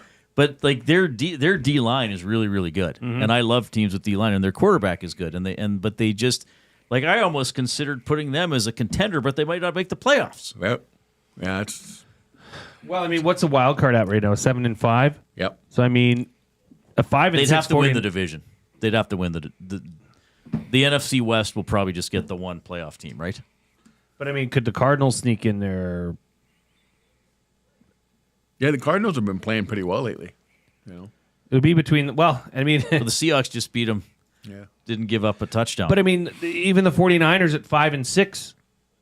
Well, and you know how high I've been on them all year, but now I'm starting to lose my faith in them, and they have injuries. Right? But the NFC West is wide open as well. Anybody, that's anybody's division. I think as far as contenders go, for me, obviously the Lions would be the number one contender, and I'm putting Minnesota Vikings in there. I think they've proven enough. That's who I put too. Yeah, especially now that they picked up Dan Jones. Oh, what a stud! Right? Yeah. Did you see his contract? Yeah. $375,000 for a practice rusher. He made $36 million guaranteed off of his New York Giants contract. So it's all downhill from here. Yeah, but Detroit's so far ahead of everybody in the NFC. I had trouble coming up with a second team. Like I seriously almost put the Rams because I think if the Rams make the playoffs, they become really, really dangerous, but they might not even make the playoffs. I think that division, is the Vikings are a very tough team. You look at them early in the year, they were destroying people. That's I would actually think that those two teams right there are the class of the NFC. The Lions and the Vikings. So. Yeah, I think there's a lot more parity in the NFC that's available than there would be in the AFC. Yeah. So for tomorrow's game, let's just look at this here because we've got the Bears at the Lions. Lions are 9.5-point favorites. I'm a little bit skeptical. It's a of that. rivalry, though. Yeah. So I don't. I would. That's a pretty good one to bet on. I think the Bears, even though they've been losing, have been competitive in a lot of games that they've played against teams that are better than them in the standings. The Giants and Cowboys, gross. Do they have to play that game? Yeah, can we just skip that? I'm just there for the halftime show. Yeah, hopefully Creed who's doing plays. it tomorrow? I don't know. Let's find out. Who is the Dallas halftime show tomorrow? Reid, I'll sick you on that. And then the late slot, the Dolphins at Packers. I think that's going to be an exceptional game. Interesting game, yeah. Dolphins are underdogs, 3.5-point underdogs. That'd be a good one to bet on, too. So if you're looking at, okay, Jed, we'll put this together then, you and I. We're going to take the Bears to cover 9.5. Yeah. And then the Dolphins. We're going to pick, what did we just pick in the Giants-Cowboys game? A tie? Yeah. Both teams lose? Yeah, both teams are going to lose. Cooper Rush is playing Cowboy. And the rest of us are going to lose, too, for having to watch it. The Cowboys will win. Cowboys will win. So we're gonna take Cowboys at -3.5, and we're going to take the Dolphins at +3.5. That right now on CoolBet is +599. You put $10 on that, you win $60. Well, do it. I'm doing it. Do it now. I'm doing it right now. Do it live. Lock it in. It's getting locked in, baby. There you go, buddy. The halftime shows for Bears Lions is Shabuzi. I have not heard of any of these people. Shabuzi sings that song, Bar Song. The halftime show for Giants Cowboys is Lainey Wilson. Oh, yeah. She's good. 4x4 by you. Yeah, that's actually worth the game. That's there. it. I'm watching that ready. game just for Lainey Wilson We'll be and halftime in about 24 I apologize. hours. I didn't mean what I said about that game. And the halftime show for Dolphins-Packers is Lindsey Sterling. Nice. Oh, I have not heard of any of Never those heard of her. performers. Lainey Wilson, you've heard of. Maybe How not. have I? I haven't. You don't listen to country music at all? No. Okay. No. Shabuzi. I know the Pour Me a Drink song by Post Malone. Moses Malone. In the paint. Pour me a drink. Thank you. Yeah. That's right. All right. That's awesome. Jed, we love having you on the show. Yeah, it's good to we be here. especially love when you come in. Thanks very much for being a regular on the Reid Wilkins Show with Jay Milne. And we'll talk to you next week, my friend. I'll be back. We are back after this sports update.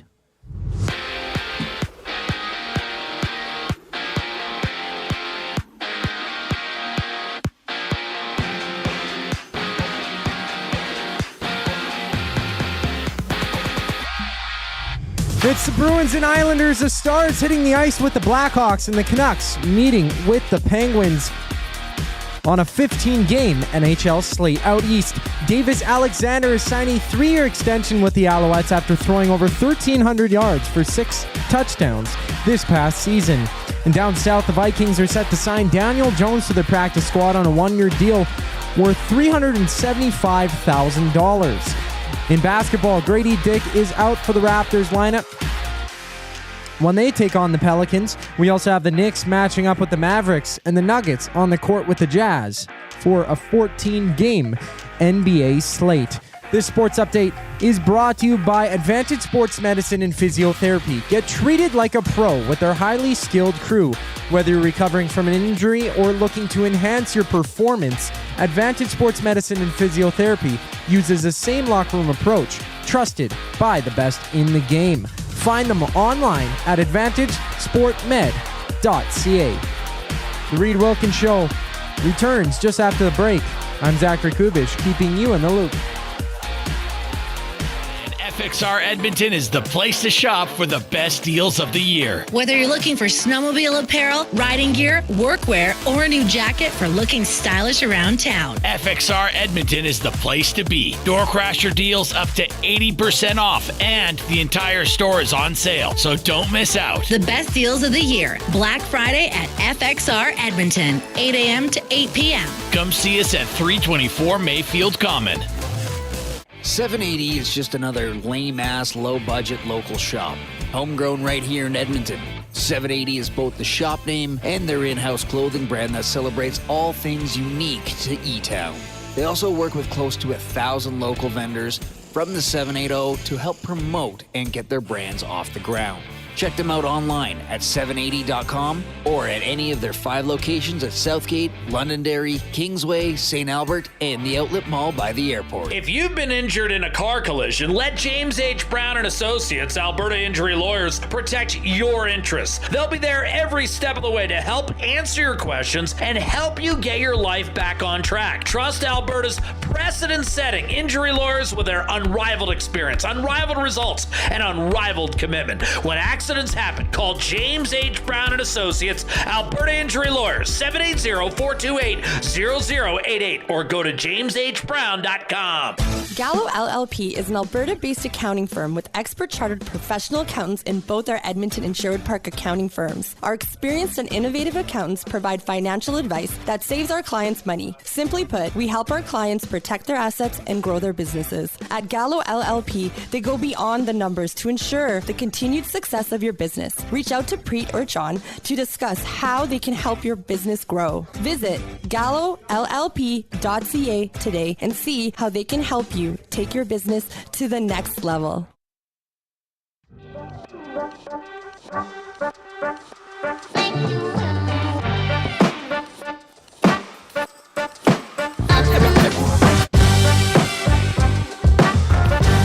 It is always an immense pleasure to have Jed Roberts join us in the James H. Brown studio. James H. Brown Personal Injury Law Firm, the heavy hitters of injury law. With over 200 years of experience, James H. Brown will get to the settlement you deserve. JamesHBrown.com is the website. Book your private consultation today. Good couple of segments with Jed talking about football, life, a little bit of country music. Matt Hyman says, play the EST version of Shabuzi for Reid. LOL. Lars says, all the Hicks names sound the same, Reid. No worries. Oh, my. X-Ray J saying hello. Hello, X-Ray J. That's good. Give us a thumbs up on YouTube as well so we can reach 100 once again, and Dustin Nielsen will feed us. He owes us. He owes us big time. Yeah. He owes us gyozas. Or pot stickers, as some people call them. Something like that. Zach, I've got a limerick here. Topic of the day is jerseys that are defunct. Some listeners thought we were talking about Daft Punk. Today, Jed Roberts was in studio. We all know him. He ain't no Joe Blow. And a reminder, in the EST Crib League, Matt Iwanek got skunked. Who is that from? Me. Oh, you wrote that? Yes. That's pretty good. It's pretty good. I would say, I think lines 3 and 4 are still a little too long. 3 and 4. Pretty good. Today, Jed Roberts is in studio. See, I think you just We need all to say, know him. He ain't no Joe Blow. So all you need to say is Jed in studio. He's He's no Joe Blow. Okay, You just okay. got to tighten those up. Okay. Those are like 4 or 5 syllable I like that. lines. I like that. I like that. Yeah, like get to it. You know? Kiss. Keep it simple, stupid. Rip City Step says, my high school group chat was on fire last night about the number 2 from their school being mentioned on the Reid Wilkins show. Not sure if you saw a bump in downloads of Hour 1 yesterday. Remember he talked about the colossal... The poo. Yeah, the big one. So a limerick about 9 syllables in lines 1, 2, and 5. 6 in lines 3 through 4. I try to go it even shorter. I get it. And I appreciate your constructive criticism. I think the world needs more constructive criticism. And more limericks. And more people that can accept constructive criticism as it is, not as criticism. The structure of a limerick, according to Wikipedia. Limericks are 5-line poems. The first, second, and fifth lines rhyme. Yeah. The third and fourth lines rhyme. Yeah. Well, this one doesn't have syllables. The first line usually introduces a person or a place, such as there was once a man from Nantucket. The middle of the poem sets up a stilly story, and the end usually has a punchline or surprise twist. I was just trying to use the word defunct. I'm glad you did. You did a really good job rhyming. Yeah. Actually, that's like a 9 out of 10. I would just say tighten up lines 3 and 4. Like, think what words can I eliminate? Because it's funny, too, sometimes to leave out some certain words so the listener almost fills in the meaning in their heads. Okay, Zach, I've got another limerick. Oh, my goodness. It's the same one. I'm just typing. Oh, you did? Topic of the day is jerseys that are defunct. Some listeners thought we were talking about Daft Punk. Jed Roberts is in studio. Jed in studio. Jed in studio. He ain't no Joe Blow. And a reminder, in the EST Crib League, Matt Iwanek got skunked. Pretty good. See, that's pretty good. Better. Because it's got the surprise fifth line. That's right. Talking about the show, talking about Jed, and Yes. then let's take a shot at Iwanek, which everybody enjoys doing. Oh, guess who's in the EST inbox? Matt Iwanek. No. Seal. You know who would be an excellent NFL halftime show musical act? Me. Seal. Seal. We have somebody texting in as Seal. It could be the Seal who has been kissed by a rose. What's another Seal song? He had another one that was big. That's a great question. But he had one that was big before the Batman song. Is it Crazy? Crazy. Oh, okay. In 1991. And then he did Kiss from a Rose from Batman Forever. 780-218-9999. Jump into the nasty chat on YouTube and give us a thumbs up. Reid at edmontonsportstalk.com is the email. We'll get to your messages. Oh, Fly Like an Eagle. He did the cover of a Steve Miller Band song. He did. Yeah. From Space Jam. Yeah. His name is Seal Henry Olusegun Olumide Adeola Samuel. There's no way his real name's Seal. It says here his first name is Seal on Wow. Wikipedia. It doesn't say he changed his name. Born Henry Olusegun Adeola Samuel. Doesn't say seal. Oh, it says seal on his Wikipedia page. Okay, maybe he added seal. Spency 5 Cents says, I'm riding with you on the NFL parlay. It also works with the Cool Bet 50% boost as well. Good luck, boys, and good luck to you, Spency. Yeah, thank you for listening. I wish you good luck. I think we've got a fighter's chance here, but I'm worried about that dreaded Giants-Cowboys game. Just that it'll be unpredictably bad? Just a awful game. Well, the Cowboys should win. They should win. They beat my Commanders they beat my Commanders. The Commanders had no business in that game at the end of it. But Bones says, Jed raises this IQ or the IQ 20 points. I agree. Jed's so. Jed's awesome. And that's what I like about him. I mean, I used to get to work with Rob Brown. The people who played the game but can explain it to you in a way that makes it understandable to people who don't play the game. They can both remind you that they have faced firsthand situations, but they don't talk down to you. Or they don't say, oh, hey, I can't explain how to tackle somebody. You just have to do it. They can say, no, here's how you do it. Here's something that happened to me. Jimbo Seal was married to Heidi Klum. Yes, we got into that the other day. Did we not? Yeah. That's from Jimbo. This one came in here as well, Reid. NFL Thanksgiving games are fun, I guess, but why did Dallas and Detroit have to host every year? At least the Lions are good after years of suctitude. But the Cowboys game will be about as entertaining as a sloth race. That comes in from Pacer. Suctitude. Suctitude? Suctitude. Suckitude? It's spelt as suck-it-ood. Suckitude. Suckitude. All right, and they're complaining about the How Dallas boring and the Detroit. Dallas. Well, that they get to host a game every year, but that's just the tradition it's been. They're always in Detroit and Dallas. Again, I'm just quickly going to Wikipedia. It does say it has remained a tradition for Dallas and Detroit to host. Now, they added the evening game. When was that? I think in 2006 or 2008. It's within this decade or within this century that they added the evening game to make it a triple header. It just used to be 2 games back to back. When did the NFL put in the third game? I think it was 2006 or 2007.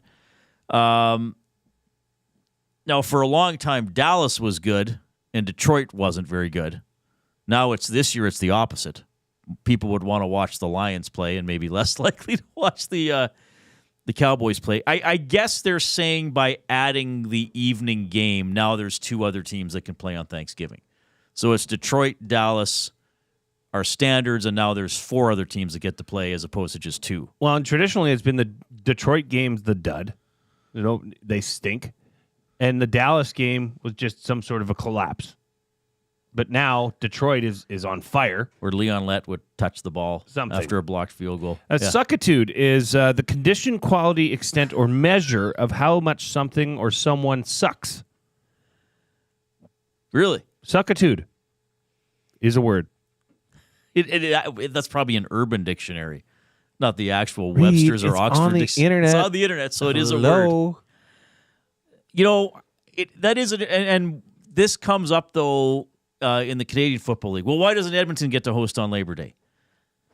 And I'm the first one to say that. People have asked me that. Oh, why doesn't Edmonton get to host? Why would they? That's not the tradition of it. It's always at McMahon on Labor Day. I'm also the first person to say, like, if I ask a question and the answer back to me is, well, we've always done it that way, to me, that's not always a sufficient answer. Right. Okay, that's fair. But sports does have traditions, or families might like. But it's okay to like the tradition. Yeah. And say, well, they do host it because they have for a long time, and that's the history of this Labor Day matchup. Yeah. Right? Dallas, and I'm just, again, reading through the Wikipedia thing, and this is a good point. Dallas usually does very well on television because they're a popular team. They're America's team. So the network would probably say, yeah, we would love to have this team on Thanksgiving Day. I mean, they're both teams that have been in the NFL for a long time.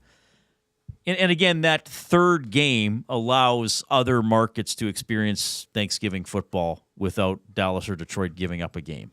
Nacho Man says, and I think this is accurate without double checking it, but Detroit was the first to host when nobody else wanted to on Thanksgiving. The league rewarded them by continuing the tradition after it exploded in popularity. That's a good point. I think I remember reading that at some point too. At some point there was a first Thanksgiving game. Yeah. And some teams might have thought that's dumb. It's like not every I don't think every team thought Monday Night Football. What? Yeah. You know. It's That's a good huge, point. If Detroit stepped up and did it, they get to keep hosting even 60 years later or whatever. I wonder how many turkeys will be eaten tomorrow. Ugh. Turkeys will be eaten tomorrow? Yeah. So that's the thing. What do you mean? Is that surprising? What? That turkeys will be eaten tomorrow? No, I'm just going through in the U.S., of course. Because I've talked to you, I think I might have said around Canadian Thanksgiving, what Jack Michaels would always say, like he thinks Canadians do Thanksgiving wrong. Right. Because he said it's only a 3-day weekend, and he said, why do you have the Monday off? And then you got to go back to work on Tuesday. And I said, well, not everybody has their meal on the Monday. My family did this year, but usually it would be on the Sunday. So then you'd have Monday off to quote-unquote recover. But I think the American rhythm of it is you eat Thursday and lie around and watch football. You shop Friday, and then you still have a weekend to travel home or just chill out and have a normal weekend. Yep. And the way I understand it is it might be more common to go visit your family for Thanksgiving than for Christmas in the States. Or maybe both. I don't know. But it's much closer to Christmas They're more than ours is. Comparable for sure. Yeah. In the importance of them, of getting the family together. Yes. Right? Whereas, here it's you stuffing it into a Sunday, and then Monday's your time to go home. It is a little. He's right. I guess you'd like to see that. His theory was, I think Jack's theory was you push Canadian Thanksgiving back, not as far back as the American one. And I think he even said, have it Thursday through Sunday, and the Grey Cup is on Thanksgiving Sunday. I think he had some, but different weather and different rhythms. But the Thanksgiving football is a thing. Now, we assume if you're listening to this show, you're a sports fan. We realize there might be some people who are going to turn on their TV tomorrow and be like, what? Why is this on? Oh, it was on last year, remember? No, it wasn't, because I don't pay attention. Right? Somebody's going to want to watch Another World tomorrow, and there'll be a football game on, or General Hospital, or Guiding Light, or maybe All My Children, or you know what we should do for Dynasty was an evening because usually the Dallas halftime show is something. It's a big act. It's probably the biggest act. I don't even know if the other games have an act, but usually it's something. Well, yes, they have those other ones that I read out. Right, but Dallas is usually it's a big one. Is it? It's a big name. I don't even remember that part of it because I'm not a halftime show. We person. should do top 3 tomorrow halftime performances. I won't know enough. What? Janet Jackson's boob fell out when Timberlake. There's one. Did that. Prince played in the rain. 2 in the Super Bowl. You must have to. You must say the Shania Twain Grey Cup. I saw. Yeah. Did I see Shania? Hey, ladies. Or what did she say at the start of the song? Let's go, girls. Let's go, girls. Okay. Know the song. Jeez. I don't. It's only one of the greatest songs ever written. Oh, slow down. Slow your roll, Reid. That is too far. What's in your... Oh, Man, I Feel Like a Woman would be one of the greatest songs ever written. You don't think so? Greatest songs Yes, ever? that'd be one of the greatest pop, rock, country songs ever written. In terms of popularity, in terms of catchability. Okay, whoa. In terms of catchiness. You said the greatest song written. You did not say initially in terms of popularity. No, just think about it. It's still popular almost 30 years later. Everybody knows that song. Because Canadian radio stations are forced to play Canadian artists. Do you think it's getting played in the U.S.? The only yes. It's not getting played all the time Shania was in the big US. internationally. Oh, that album was big around the world. Zach, put up a poll. Man, I Feel Like a Woman is the signature song off one of the biggest albums ever released. That's a great song. Okay, just put up, is Shania Twain still relevant?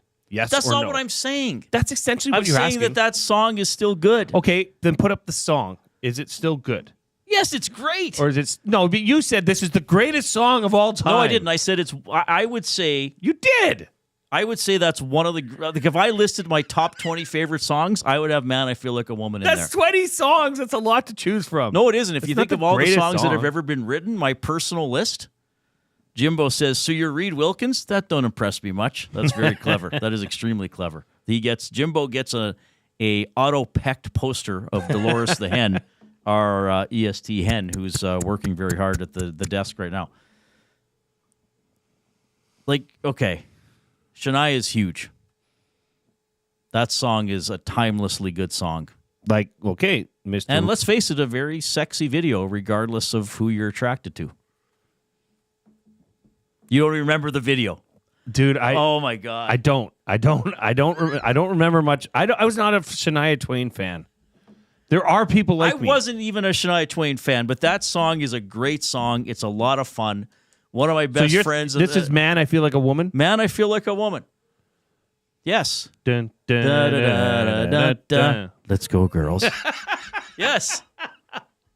Yes. Yes, that's right. Mutt Lang, the hit maker, like I was saying on... Okay, here's the polls up in the nasty Shania chat. Twain's Man, I Feel Like a Woman, one of the top 20 songs of all time. Yes, I'm voting yes. I'm voting not even close. Why do you have no and not even close as choices? Because no, it's like it could be close, and then not even close is just you're out of the loop. Okay. DT Riley says, is it actually one of the biggest albums ever released? I would think, which one is it? That's off Come On Over. I would believe Come On Over would be one of the best-selling albums of all time. There's a Wikipedia list for this, too, everybody. Best-selling. Joelle's fired up right now because she's from Northern Ontario. Wasn't and Shania we Twain? are fired up for Gemco. There you go. Where is it? I got to find it on the right page. We are fired up for Gemco Fireplaces, proudly serving Edmonton and area for 45 years. The authorized dealer for Napoleon Fireplaces. Whether it's gas or wood burning, look no further than Canadian-made Napoleon Fireplaces. All the Napoleon products you need available at Gemco, 9281 50th Street. Sorry, what does Joelle say? It wasn't even her biggest. It's Any Man of Mine. She says it's her biggest, and she's from Timmins. She's from Northern Ontario. So according to Wikipedia, Come On Over has sold over 30 million copies. The Woman in Me, 14 and a half. Okay, so what's Metallica... any of their albums. All right, sold. so according to Wikipedia, 1, 2, 3, 4, 5, 6, 7, 8, 9, 10 albums have sold over 40 million copies. Come On Over by Shania Twain is one of them. Penner's Pancake says, with sales of over 40 million copies worldwide, Come On Over was recognized by Guinness World Records as the biggest selling studio album of all time by a solo female artist. Solo fee, yes, because Michael Jackson... So there's certified copies and there's reported sales. So she has 30 and a half certified, 40 reported. Thriller has 51 million certified copies sold, reported sales of over 70 million. All right. What are you trying? That's not proving anything. It's proving it was... Okay, you asked me if the album was popular. I said yes, it sold a lot. Greatest ever. You included the greatest. I said, in my opinion... Right. That Man, I Feel Like a Woman would be one of my 20 favorite songs. And I think it would stand up. It still stands up to this day as a popular song that I think a lot of people would know. Therefore, like it or not, it's popular. Just like how I said the first Top Gun movie I didn't like, but I recognize its popularity. That's fair. But on a personal list, I think that's a great, fun song. It's not, yeah. If you want to go totally crazy and forget you're a lady. So just in the nasty chat, there's a poll. Yes is at 29%. No is at 28%. Not even close is at 40%. And she's the best 100 times yes is at 4%. So if you look at that, the total is 68 to 32 in favor of no, it's not one of the top 20 songs. Yeah, okay, of all but if time. you consider that many people think it's one of the 20th greatest songs of all time, it's damn popular. When you consider how many songs and artists have been made in human history. That wasn't the question. Question was, is it in your top 20 songs? Yes, it's in mine. That's what. Someday I'll do all 20 in Read the summer. top 20 coming I'll do to a you top soon. 20 in the summer when we have a whole show to do that will be good. on music. And we'll play 1 second snippets of it. So even videos. that might get us banned in Russia. We did. That's true. We did get banned in Russia. Zach, before we go to break, Limerick. Oh, wow. This is from a Bootski. My Limerick for Jay. Excellent glue guy, Jay Milne. Cooked 7 rib roasts in a kiln. They baked for a day, but still tasted like clay. After all, the au jus had been spilled. That's really good. Again, you could tighten up lines 3 and 4. I thought that was fantastic. You could tighten up lines 3 and 4, but Well that's done. excellent rhyming to get getting the word kiln and then having spiln. That was awesome. And this one comes in. Canadian Thanksgiving is at the perfect time. There's a break between it and Halloween, and then the break from Halloween to Christmas, and you're not having turkey from a month to the other month. Oh, I agree. Like, I think Canadian. I was giving Jack's theory, which I don't agree with. I don't agree with much Jack says. All right, we got Zach Kubish with a sports update.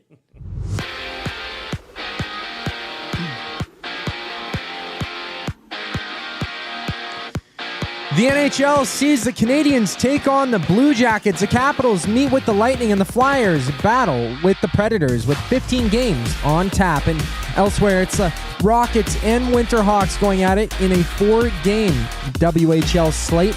And out in Montreal, 26-year-old Davis Alexander signed a 3-year extension with the Alouettes after posting a 5-0 record with 6 touchdowns and over 1,300 yards this past season. On the court, it's the Raptors and Pelicans throwing it down with 14 games around the NBA. After the break, Reid and Jay continue with their show. I'm Dr. Kubish, and you're up to date. Conveniently located 10 minutes west of St. Albert, Wheeler's RV Storage will provide you with safe, secure storage for your RV, boat, or whatever you need to store. Open 7 days a week with gated keypad access and extra large stalls. Now is the time to take advantage of their limited time offer. Buy 6 months and get 1 month free. Now's the time to go to WheelersRVStorage.com. That's Wheeler's RV Storage. Safe, secure storage. Visit them today at WheelersRVStorage.com. Tommy Gunn's Barbershop is more than just a barbershop. It's a top-notch, tailor-made experience from check-in to check-out. Get a precision haircut, a classic shave, or a facial to step up your style. Just walk in, relax, and let Tommy Guns take it from there. Find comfort in knowing their team follows the code, which is their commitment to care for you as a customer. Check out Tommy Guns today, in-store or online at TommyGuns.com to bring out the best in you. Tommy Guns, where every cut is done right every time. Food Sausages makes their meat with nothing but the best local ingredients. From chicken, beef, and pork, their gluten-free sausages are packed with flavor. Every single bite. Get a 10% discount when mentioning Edmonton Sports Talk in-store or use the code EST when shopping online at foodsausages.ca. Plus, you get free delivery on orders of $100 or more. Find them at 6736 99th Street. Food Sausages. You can't beat our meat.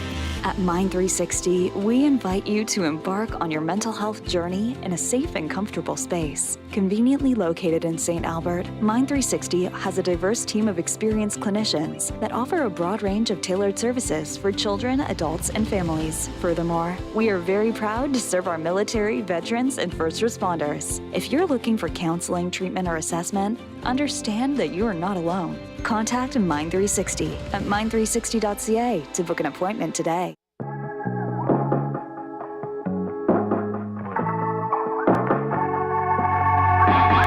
Years go by, and I'm fine on the outside, but on the inside. I hope you're having as much fun as we are. Even close, then you'll be having a lot of fun. Jay Milne and Reid Wilkins with you on Edmonton Sports Talk. Your clear choice for Edmonton sports. Oilers off today. They will practice and fly to Salt Lake City tomorrow, and they will play the Utah Hockey Club on Friday. We'll have the Oil Stream pregame show with Tom and Hernan Friday at 6 after the Reid Wilkins show, and then they'll be on for postgame reaction as well. Portions of this hour presented by Alberta Tutoring, locally owned and operated. Alberta Tutoring offers certified Alberta teachers who know the curriculum and what their students need to learn. Specializing in high school math, physics, and science, their skilled tutors can meet with students virtually while offering flexible scheduling. And right now, take advantage of their limited time offer. Enter promo code EST and get 40% off your first session. Visit albertatutoring.ca today and book your local experienced tutor. Great stuff. And at 5 o'clock, we will do the Oil Understood for GCL Diesel. Jay and I will have our hopes and dreams for the remaining 60 games the Oilers have in the regular season. It's going to be quite touching. We may light a candle and play "You're Still the One" by Shania in the background. We can't play that song. It's too polarizing. We'll Reid. It's sending the nasty chat into a tailspin. There's a very pro Shania side, and there's a side that's very meh. Which is fine. Yeah. I just think at a point, whether you like Shania or not, you have to recognize her popularity. Like if you don't like Taylor Swift's music, you can't deny that she's popular, right?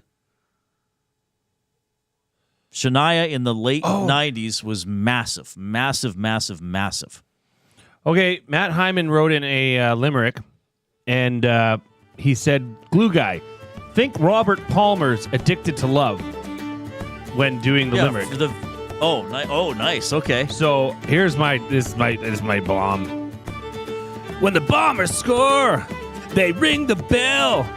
They're an elite team in the CFL. To the Grey Cup with the fans in tow. They now have 3 lost, 3 in a row. Well, that's not a limerick, but it's song lyrics. He didn't say it was a when limerick. When the Bombers score, they ring the bell. They are an elite team in the CFL. To the Grey Cup all fans one line. in tow. Sorry. They have now lost 3 in a row. But some Winnipeggers think the team has gone to hell. Oh, I get it. Okay, that is pretty good. The Bombers score. I'm going to have to write that. And Zach, I'm going to need your help producing it. It'll be the new... Remember we said how cool playoff videos are for teams to do? For their teams that are in the playoffs? We didn't say that. Actually, we made fun of them. What did we say that? Remember, people will do like hype videos for like the Oilers in the playoffs? Oh, people make their own. And it's like, don't do that. Well, They're they want to mocked. show their love for the team. Yeah, but it's usually cannon fodder for the opposing team. I got to reread this and some Winnipegger. Yeah, I think I can do it. No, I get what he's doing. Yeah. All right. 780-218-9999 is how you enter the EST inbox. We will have our flyaway to LA keyword within the next hour as we're down to the second last day of qualifying. And you can jump into the nasty chat on YouTube as well, the diabolical dialogue. And please give us a thumbs up and encourage your friends, neighbors, and relatives to give a thumbs up as well. Matt Hyman says I'll tighten it up. He did a pretty good job. I just wasn't down with the cadence. So that was pretty good. Jode says, any man of mine is a direct ripoff of Pour Some Sugar on Me. Oh, really? Okay. I don't. Jodes, I'll take your word for it. I don't hear that myself, but I don't have a great musical ear. I just know what I like. Justin of Balgoni says, just to chime in on the heated Shania debate, Canadian, that song is easily a top 20, possibly even top 10. Internationally, not even close. Yeah, well, again, there's a lot of different ways to look at it. Album sales, popularity, charts, stuff like that. You said something in the break that I think, should be repeated because it makes a lot of sense. I don't remember what I said. That Shania Twain was Canada's Taylor Swift, so to speak, before Taylor Swift was even around. Air. Oh, you did? I didn't know that was on air. I think it was on air. I don't know. Maybe it was. Maybe well, I'm she losing my mind. she was not as big as Taylor Swift is now, but she was, there was a lot of hype around it. Like it was huge. Penner's Pancakes. Shania's songs were on repeat in the late 90s at Ezzy's, Cowboys, and Cook County. Oh, I Saloon. bet they were. Yeah, they would have been played all the time. Oh, those were good ones. Because those would get the girls going. They'd get them on the dance floor, which is what any bar would want. Because when there's a dance floor full of girls, the guys are there. And again, Mutt Lang making those songs, he can't, What kind of name is that, though? It's a nickname. His name's John Robert Lang. Why would you choose Mutt? I don't know. Actually, I don't know the story behind his nickname, and he's a bit of a recluse. Mutt. All right, what else do we have coming in text-wise? Any sports-related ones? I think there are, actually. Okay, this one comes in. The Elks need stability first. Morris, Hervey, and Rick Campbell should be able to bring that. They all know their way around Canadian football and understand the team should not just win on the field, but be a positive force in the community. Too many hired guns like Jones didn't care about making the club part of the fabric of our great city. That comes in from Stan. Yeah, I think that's one of the themes for the team, right? And Chris talked about the revolving door. Ed, not so much. Because Ed said, if you don't like it, I'll trade you, basically. But they do want to keep good players. But I do like how Chris went on, and we asked Jed about this. When Chris was on with us last week, he also said, I want players who will also live here in the offseason and train together and become a part of the community. You know, it is interesting with the tradition of the Double E. You know, there was that era in which they won a lot. I mean, whatever, it was 26 years in the playoffs, wasn't it? 72 to 2005, 24, 25, whatever that was. And most of those, you had a home playoff game. You were first or second. So there was the expectation that the team, if you went to Commonwealth Stadium, there was a 3/4 chance they were going to win, and there was a 80% chance there'd be a playoff game there. I do think the fan base got a little spoiled, quite frankly. 5 Grey Cups in a row is hard to do. It should be appreciated. I don't think there's anything wrong with having high standards. I think it's a little much to say they should win every year. Well, other teams want to win too, So don't forget about that. I do think especially when they were the Esks, let's face it, when there was no salary cap, they outspent a lot of teams. Yes. Now, part of that was because of fan support. They had revenue. But it's interesting that with that team specifically, because it's not with the Oilers, because it's different, but there is kind of the hope and the expectation that the player will come here, win here, like living here, and stay here. Yeah. And I do think that's important. Winning helps, yes. Winning helps. Now, if a bunch of football players train together in the offseason and go to dinner with each other's families and do community appearances, does that necessarily mean you're going to be a good team?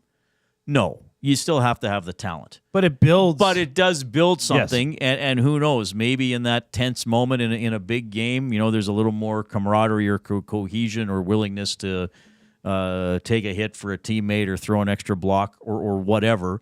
It's all those little. It's like the Al Pacino speech, the inches, right? How many inches in a game might that be worth? Because you don't just like your teammate, you like the human being, and you want him to succeed. There's a lot that goes into this, but certainly building it back up. Now, having said this, if the team goes 2-16 and they have a lot of community appearances, it's not going to make anybody feel that much better. No, but it does help get butts in seats. That's just a fact. Yeah, that's fair. Yeah. And B, a lot of this being here in the off season is to do the community development. During the season, it's not, you're not able to have the time and wherewithal. Like Jeff Hecht was sitting right here. He'd like to see people there from 5 a.m. to 6 p.m. and if not longer. But being at the stadium, in the off season gives you that time to be involved in the community and make a statement in the community. This one here comes in. Robert John Lang, a multi-millionaire record producer and a songwriter, is known by the nickname Mutt because of his beloved Basset Hound. Oh, I didn't even know that. So there you go. Okay, a couple Oilers ones, Reid, here before we hit the break and get into what I'm excited about is the hopes and dreams for the Oilers and the Oil Understood for GCL Diesel. I'm so lost without Oilers games that last night I almost had a conversation with my husband. Almost, says Jenny Bear. Oh, that's tragic. This is an odd break. Yeah, and Oilers fans are so faithful and intense. They watch every game or try to. Yeah. So when there is a gap, it throws off your schedule. It is strange though. Wednesday, is this common? No, every year to have a 5-day Well, there's break? been some years now they've had the bye week where you get 5 days off where you don't even practice. This is not that. But there aren't the bye weeks this year because of the Four Nations face-off. Your beloved Four which is Nations something Cup. We're going to talk about as well. I've already decided I don't like it, everybody. Imagine that. Well, sort of. I'll explain it. I think what you're going to say. I'll explain it during the top 3. I think I have a couple of very valid points about it coming up. But yes, this is unusual to go this Saturday to Saturday to Friday without playing, but you're still having the practice days. The Oilers simply have too many holes to plug to win the Cup this season. I think they will put it together enough to make the playoffs with McDavid winning the Hart, but I can't see them lasting long. I wouldn't mind if Bowman made some moves to strengthen the team for 2025 and beyond. Crafty Calvin. Yeah, I mean, that's a fair concern. I think, and didn't Bunting say on one of our shows this week that they're not a cup contender? They don't look like it. I mean, if you look at where they are, they're, what are they, 9th in the West, 5th in the division? They're the definition of mediocrity. So it's hard to consider that a cup contending team. I think there are some obvious deficiencies in the lineup. I do think McDavid and Draisaitl are so good, they're probably going to drag the team into the postseason. Are they good enough to have a really, really deep playoff run? I would say the way they look now and the way they're playing now, I would say no. But as we also know, not just from last year, from several years involving several teams, November 27th does not indicate playoff success necessarily. But I think that's a fair.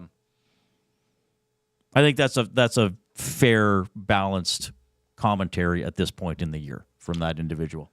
Well, and speaking of moves to strengthen the team and talk about the future of this team, you might want to stay tuned to our next little segment here. Well, people are definitely going to want to stay tuned. Mm-hmm. Hopes and dreams for your Edmonton Oilers. Smash that thumbs up. Get through the break with us. We are on pace, Reid. We're on pace to do it. We're gonna have to find a new gimmick, so to speak, to get to that when we have to graduate to 150. You know? Yeah, I think just some people don't do it. I think some people just aren't pleasure thumbs delayers. up people, or they're pleasure delayers, and we're going to get like 80 thumbs up in the last half hour. We got a break, and then we got the Coop with the sports update, and then the Oil Understood for GCL Diesel. Get all the latest news and takes on everything Oilers with Dustin Nielsen and Tom Gazzola on the Oil Stream. Live at noon, Monday, Wednesday, and Fridays. Only on EdmontonSportsTalk.com. Book your holiday party at the CBH today. The Canadian Brewhouse is your ultimate destination for events, parties, fundraisers, and more. 'Tis the season to celebrate. Visit and book now in-store or at thecanadianbrewhouse.com. In life, it takes a village. From childhood to your golden years, we all need support. At Capital Care Foundation, we've built that village for our 2,100 seniors. Join us in creating a nurturing environment that feels like home and fosters community connections. Your donation makes a difference. Visit capitalcarefoundation.net today and become a vital part of our village. Because together, we can make every stage of life a shared journey. Be a part of the journey. Support Capital Care Foundation. Since 1952, William Huff has been the heartbeat of Edmonton's advertising world. From humble beginnings to a citywide powerhouse, we've been the go-to for signage from print to design and installation. Partnering with Edmonton's top sports franchises and major events, we've helped shape the city's global reputation. Our secret? Unmatched customer service, decades of experience, and a passion for excellence we call the William Huff Advantage. Visit us online at williamhuff.com. You've always known GCL Diesel as the experts in diesel fuel systems. But did you know that GCL is also your source for turbochargers and turbo repair? As a turbo supplier for Garrett, Borg Warner, and Holset, GCL can provide genuine original equipment turbos at wholesale prices. Whether it's diesel, gas, natural gas, or performance, we can provide you with the turbo or custom repair you require. Turbo questions? We've got turbo answers. Visit us in the West End or online at GCLDiesel.com. GCL Diesel, turbochargers, understood.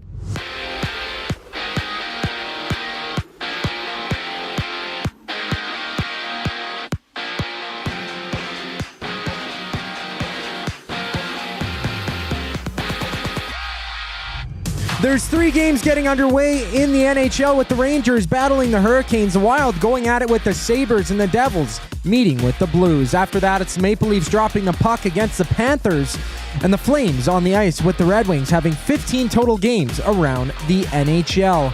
And on a 4-game WHL slate, the Kamloops Blazers go at it against the Chiefs.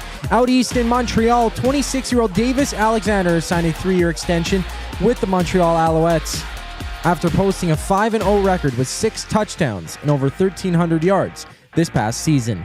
On the court, it's the Clippers tipping off with the Wizards having 6 games getting underway in just a moment before the Raptors play the Pelicans. The Reid Wilkins Show with Jay Milne continues right now. I'm Zachary Kubish, keeping you in the loop.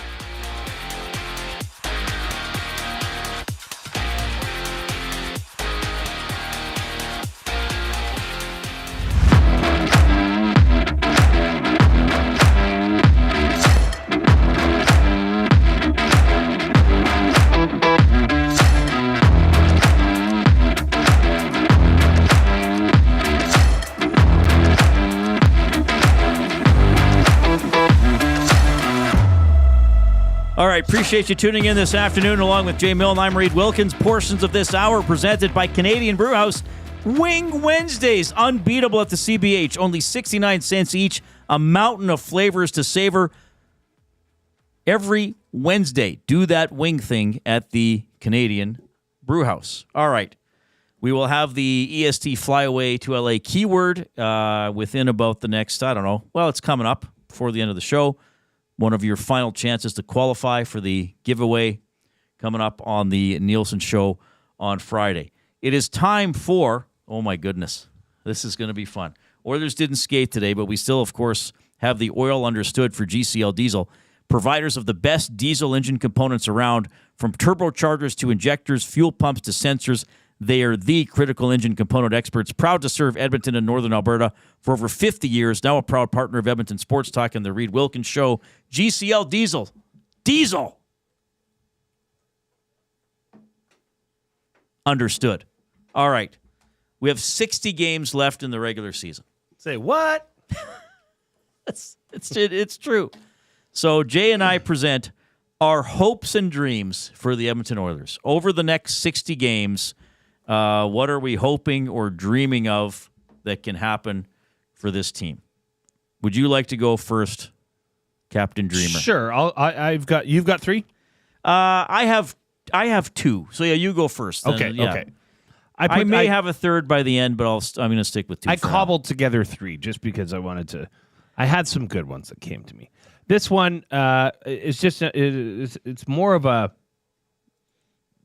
hope than a dream. Okay.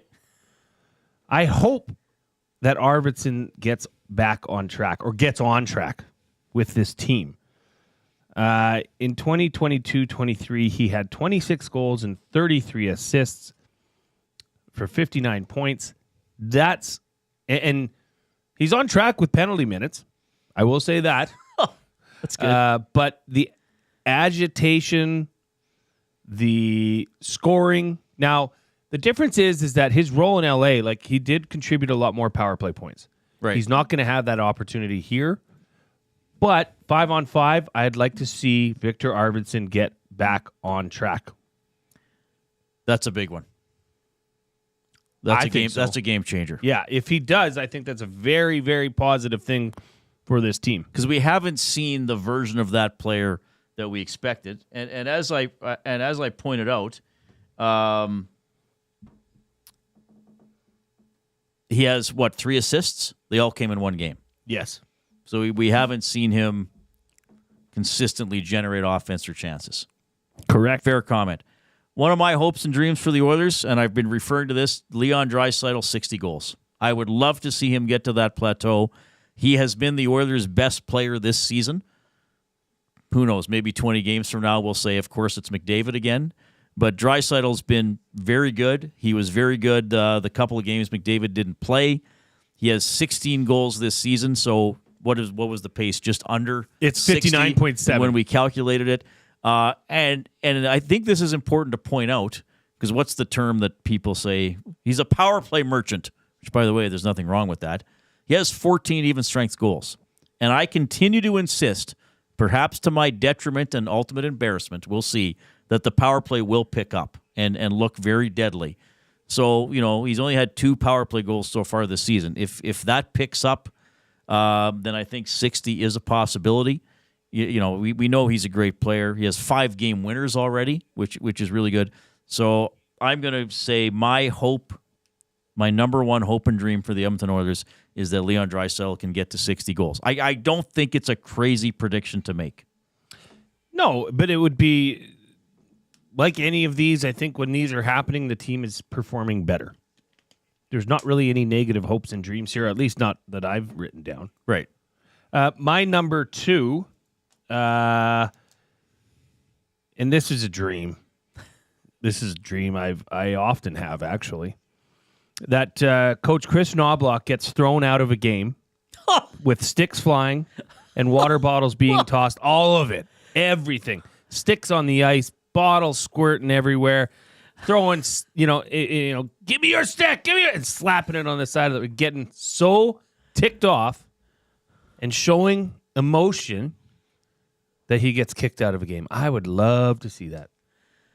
That's a dream. I did not expect that coming from you. You want Knobloch to lose his crap on the bench and get thrown out of the game. Like the least likely coach of all time. Yes. Woody got thrown out a few games before he got fired. 6-1 or something, loss in Vancouver, 6-2, something like that. I'm just saying that's quite a dream. Because it's just so out of character for him. But part of me wants to see him just snap. Because it's in him. It's in there. There's no part of me that thinks that he does not have that capability. He just doesn't show it. He hasn't chosen to go full Hulk yet. Yeah, I want to see that. Wow, that's a good one. I did not expect that from you. I'm a little shocked at that. But now I'm trying to picture. It's hard to picture Knobloch getting that angry. Like taking a stick out of... Like the Jim Playfair that threw it on the ice, the bench on the ice. He's undoing his tie. He's grabbing the stick. He's grabbing, Nuge's stick and taking it and slapping it over the boards and why poor Nuge? Like he wrestles the stick away from a player? He was just the first guy that was beside him. He's got 1 foot up on the bench, 1 on the boards, in a real agitated stance. Right. Necktie down. Shirt's unbuttoned. That's amazing. Yeah, that would be good. That good for you for coming up with that. Are ye not entertained? I'm very entertained by that. Just trying to picture Knobloch doing that. That's why it's a dream. That is very much a dream. All right.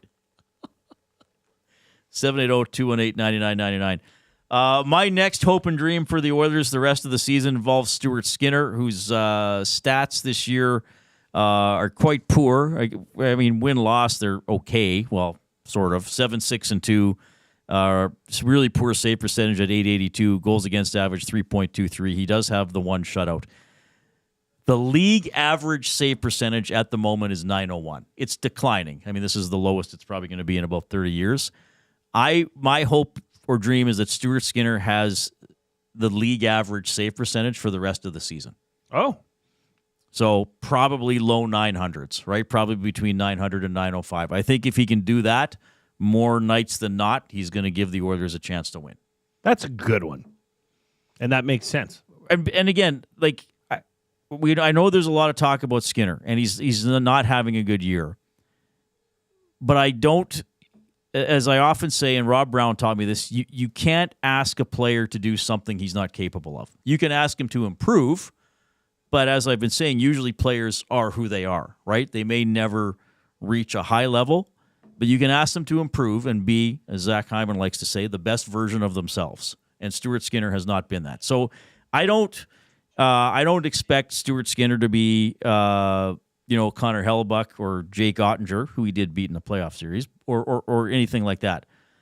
But I expect him to be the best version of himself. And I think if he's around the league average for save percentage, then he's at least giving his teammates a chance to win, I think it's very if the Oilers give up 2 or 3 goals per game, whether it's because of the goaltending or the defense, then you're giving the offensive players a chance to win the game. Yep. No, absolutely. I mean, right now, I'm just trying to look. I know some people don't like this stat. Okay, and I'm just getting this off Hockey Reference. Goals saved above average. Oh, you're going down that rabbit hole. Skinner is minus 7.8. So that's pretty bad.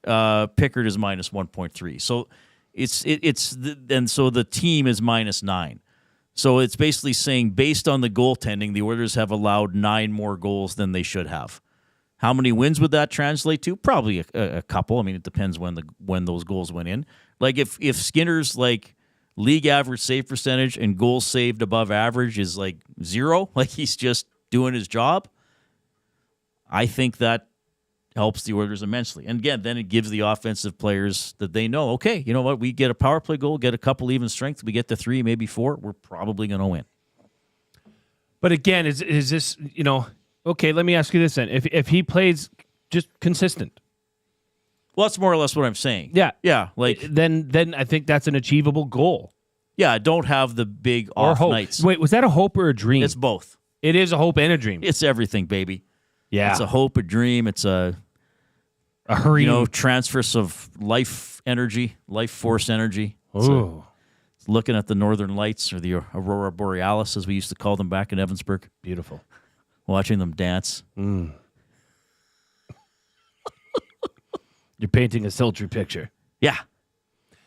My number 3, this might surprise you too, and I know it's not maybe the most likely thing to happen, but my number 3, this would be a dream, is that the Oilers can somehow pry one Rasmus Andersson away from the Flames. Okay. That's long shot territory. Hey, don't tell me I can't dream. You said hopes and dreams. Well, you can dream for sure. I can dream. Now, he does have a no-trade list, a 6-team, but what those teams are, we don't know. This contract, though, Reid, he's tied up through 2025 at $4.55 million. That's delightful. Yep. That would be a guy that would step into your top 4, no problem. Yeah. I will say this will never happen. And right now, Calgary thinks they're still good. Calgary is, I'm going to go by points percentage, is third in the Pacific with a 614 points percentage. In points, they're second. They're doing very well, surprisingly well. Sportsnet's Eric Francis back in October said that Anderson will be traded, and the only question is when. Well, he was assuming that they were going to stink, so therefore he would be available. Well, if they're borderline, though, who knows? I mean, it's safe to say they've been overachieving thus far. The Flames. I think Calgary has for sure. Right. So when they start playing like they should, and the Oilers start going the other direction, which could happen. Now, is there just zero chance because of the Calgary Edmonton thing? Yeah, I don't think. Why would? I mean, there have been 3 trades, I think, in history between the two teams. Yeah. Maybe. Hey, I'm just saying. I don't think Ron Nelson says the segment is not called Dash Jay's Hopes and Dreams, Reid. I'm not dashing them. The honesty hurts, though. I just don't think a Calgary GM could ever risk trading a player to Edmonton that would greatly help the Oilers potentially improve or even win a championship.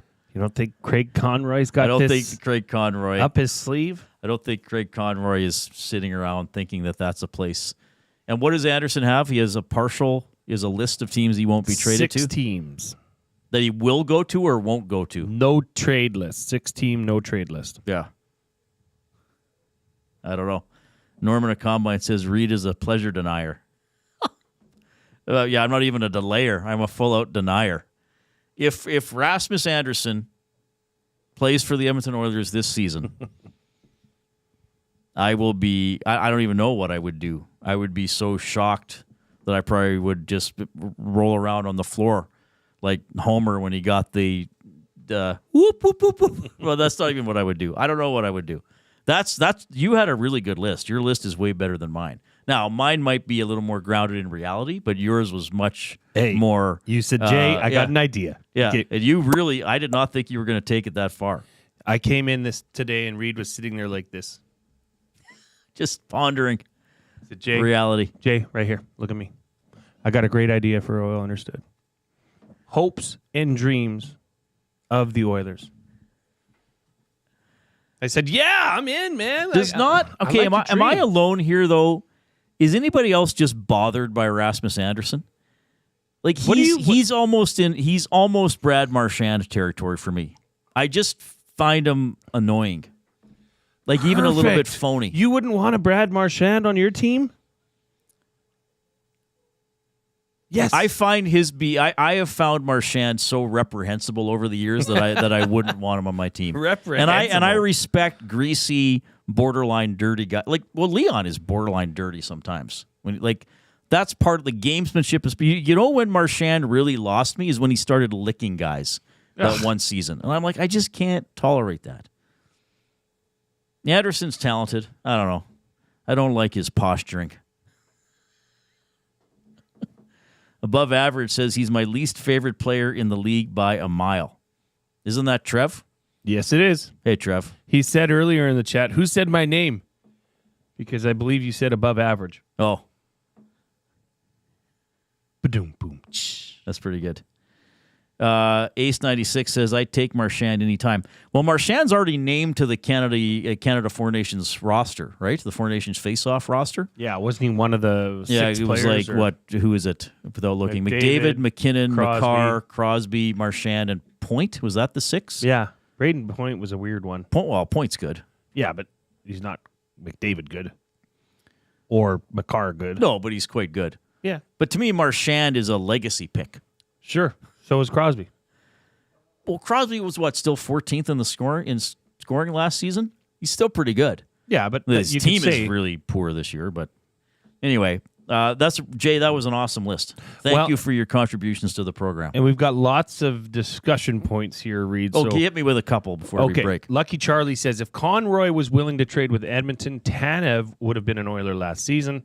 Library Pat says, agree with Reid. Anderson won't be traded here ever. Sorry, Jay. I appreciate the blue sky approach.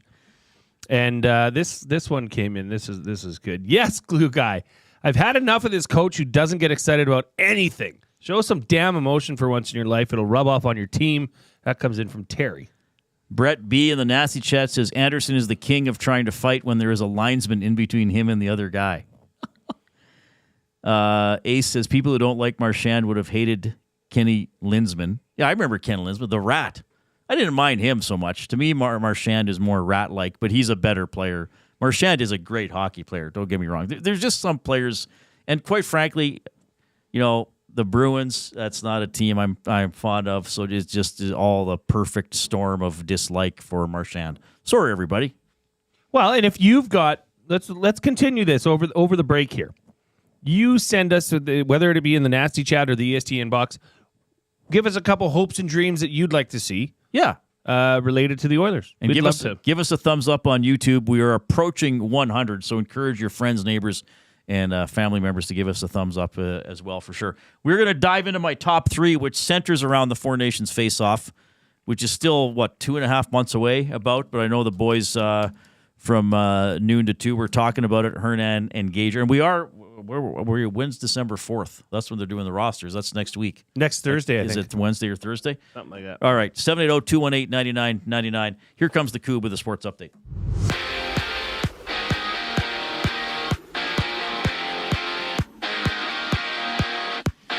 Right now in the NHL, it's the Rangers down by 1 against the Hurricanes. The Devils down 1-0 against the Blues, and the Wild with the only goal in their game against the Sabres, with all three of those games midway through the first. After that, it's the Capitals meeting with the Lightning, and the Canadiens hitting the ice with the Blue Jackets before the Maple Leafs play against the Panthers. In the NBA, we see the Rockets and 76ers in a tight game, 11-10 in favor of Philadelphia. The Heat lead the Hornets 12-3. And the Cavaliers are up 14-3 over the Hawks with 3 active games elsewhere. And after that, the Raptors throw it down with the Pelicans without Grady Dick. The Reid Wilkins Show continues after the break. I'm Zachary Kubish, keeping you up to date. Wake up with the Nielsen Show with Dustin Nielsen and Lieutenant Eric. Weekday mornings 6 to 9 on EdmontonSportsTalk.com. Ready for an unforgettable sports experience? It's the EST Flyaway to LA. Presented by the 780. Listen daily for the EST Flyaway keyword. Once you hear it, text us at 780-218-9999 for your chance to qualify to fly to LA. Round trip flights for 2, hotel and car rentals, all to go see Edmonton face off against either LA or Anaheim. Plus, experience the brand new Intuit Dome as the Clippers tip off against the Warriors, and top it all off with the Rams kicking off against the Cardinals at SoFi Stadium. This is more than just a trip. This is the ultimate sports experience. The EST Flyaway to LA, presented by the 780 and Edmonton Sports Talk. Your clear choice for Edmonton sports. You want the heavy hitters on your team, both on and off the ice. If you've been injured in a car accident, call the heavy hitters of injury law. James H. Brown and Associates, Alberta Injury Lawyers. With over 200 years of combined injury law experience, their precedent-setting lawyers are ready to help. Locally owned and proud Edmonton Oilers fans, James H. Brown and Associates wants to support you with their unrivaled experience, unrivaled results, and unrivaled commitment. When accidents happen, head to jameshbrown.com. Hey Edmonton, ready to take advantage of lower rates and better pricing? South Fort Chevrolet in Fort Saskatchewan has you covered. From rugged trucks to sleek SUVs. And with over 40 years in business, you can trust that you're getting the best deal on your new ride. As the proud title sponsor of the Nielsen Show, EST listeners can drive a little to save a lot with South Fort Chevrolet's transparent pricing and down-to-earth sales team. Visit us today in Fort Saskatchewan or online at southfortchev.com.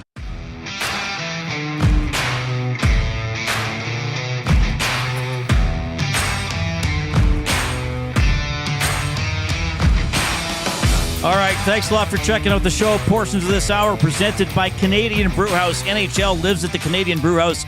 Every Oilers game day, get $1 off tankards of Molson Canadian and Coors Light. You can win game tickets and 2 tickets to a surf and turf dinner at the end of the season. Full details at thecanadianbrewhouse.com. Everybody is playing tonight except the Oilers and Utah, and they're going to play each other on Friday at 7 in Salt Lake City. We will have coverage with the Oil Stream pregame show with Tom and Hernan at 6, and then they'll be on after the game as well. Yes, the Four Nations face-off. The rosters are going to be announced throughout the day on December 4th for Sweden, Finland, Canada, and the United States, which brings me into my top 3 for Fuge sausage, the best sausages you will ever eat, locally made and packed full of flavor. Order online or visit them in-store at 6736 99th Street. Take advantage of their EST discount.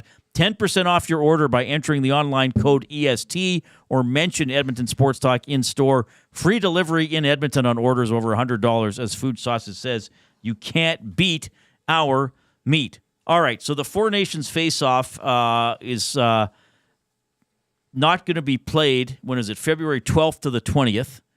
So the rosters are coming out next week, and 6 players from each nation have already been named. So for the States, it's Adam Fox, Quinn Hughes, Charlie McAvoy, Eichel, Matthews, and Kachuk. Matthews still out, eh? Was it like this 9th game in a row he's missing for the Leafs tonight? Yeah, that's a long, extended injury. I didn't think it was going to be that long originally. No. Well, he's been making those RBC commercials. My mom almost vomits every time they come on, eh? It's hilarious. I don't want to talk about it because I'm going to say something I regret. About Austin Matthews? Yes. And then one day we'll have to interview him on this show. Yes. All right. So I made up not made up. I came up with my top 3 annoyances about the Four Nations face-off tournament.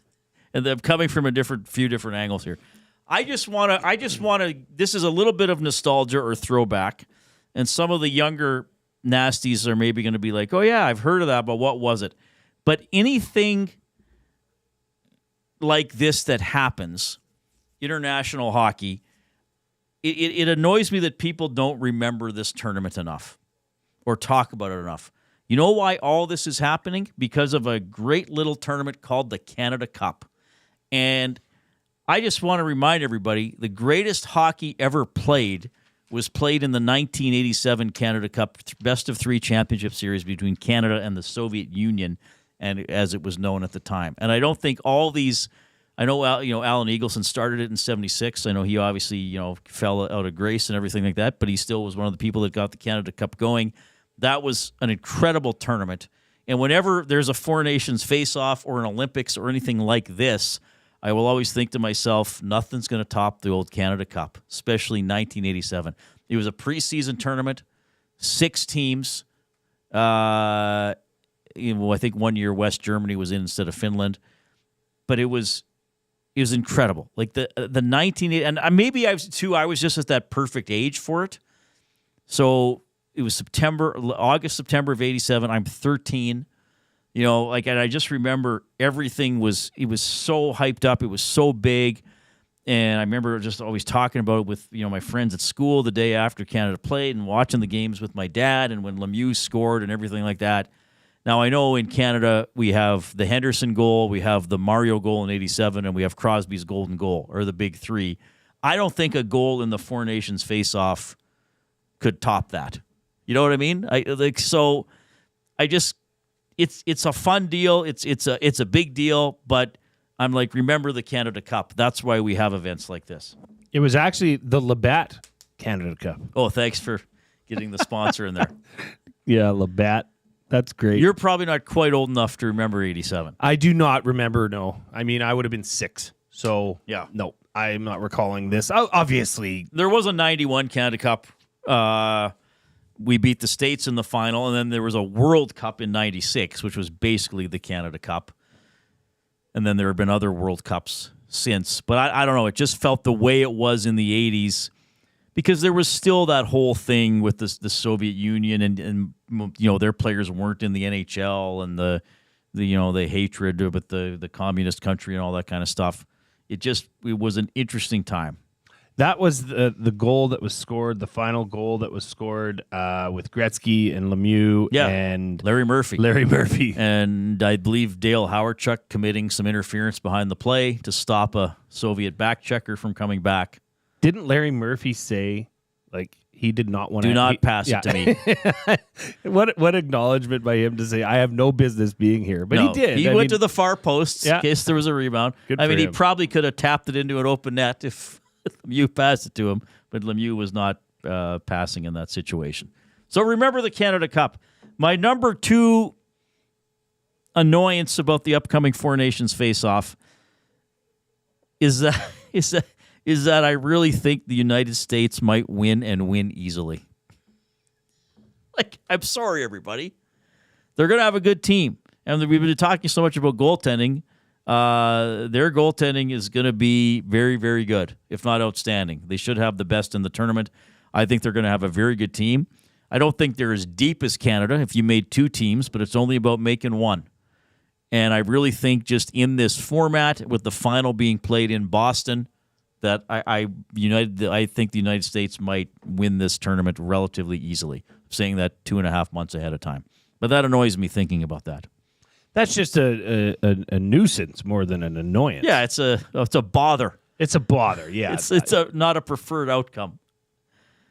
But I don't know. Am I alone that thinking that they're going to have the best team, the best roster? They're going to have a really good team. It's just hard. What you said stood out was the goaltending. But yes. I mean, roster, I don't know that they forwards. Maybe we should break it down when they're announced. Obviously, we'll break them. Oh down. We'll be getting stuff during our show that day. But roster, you think they've got better centers than Team Canada?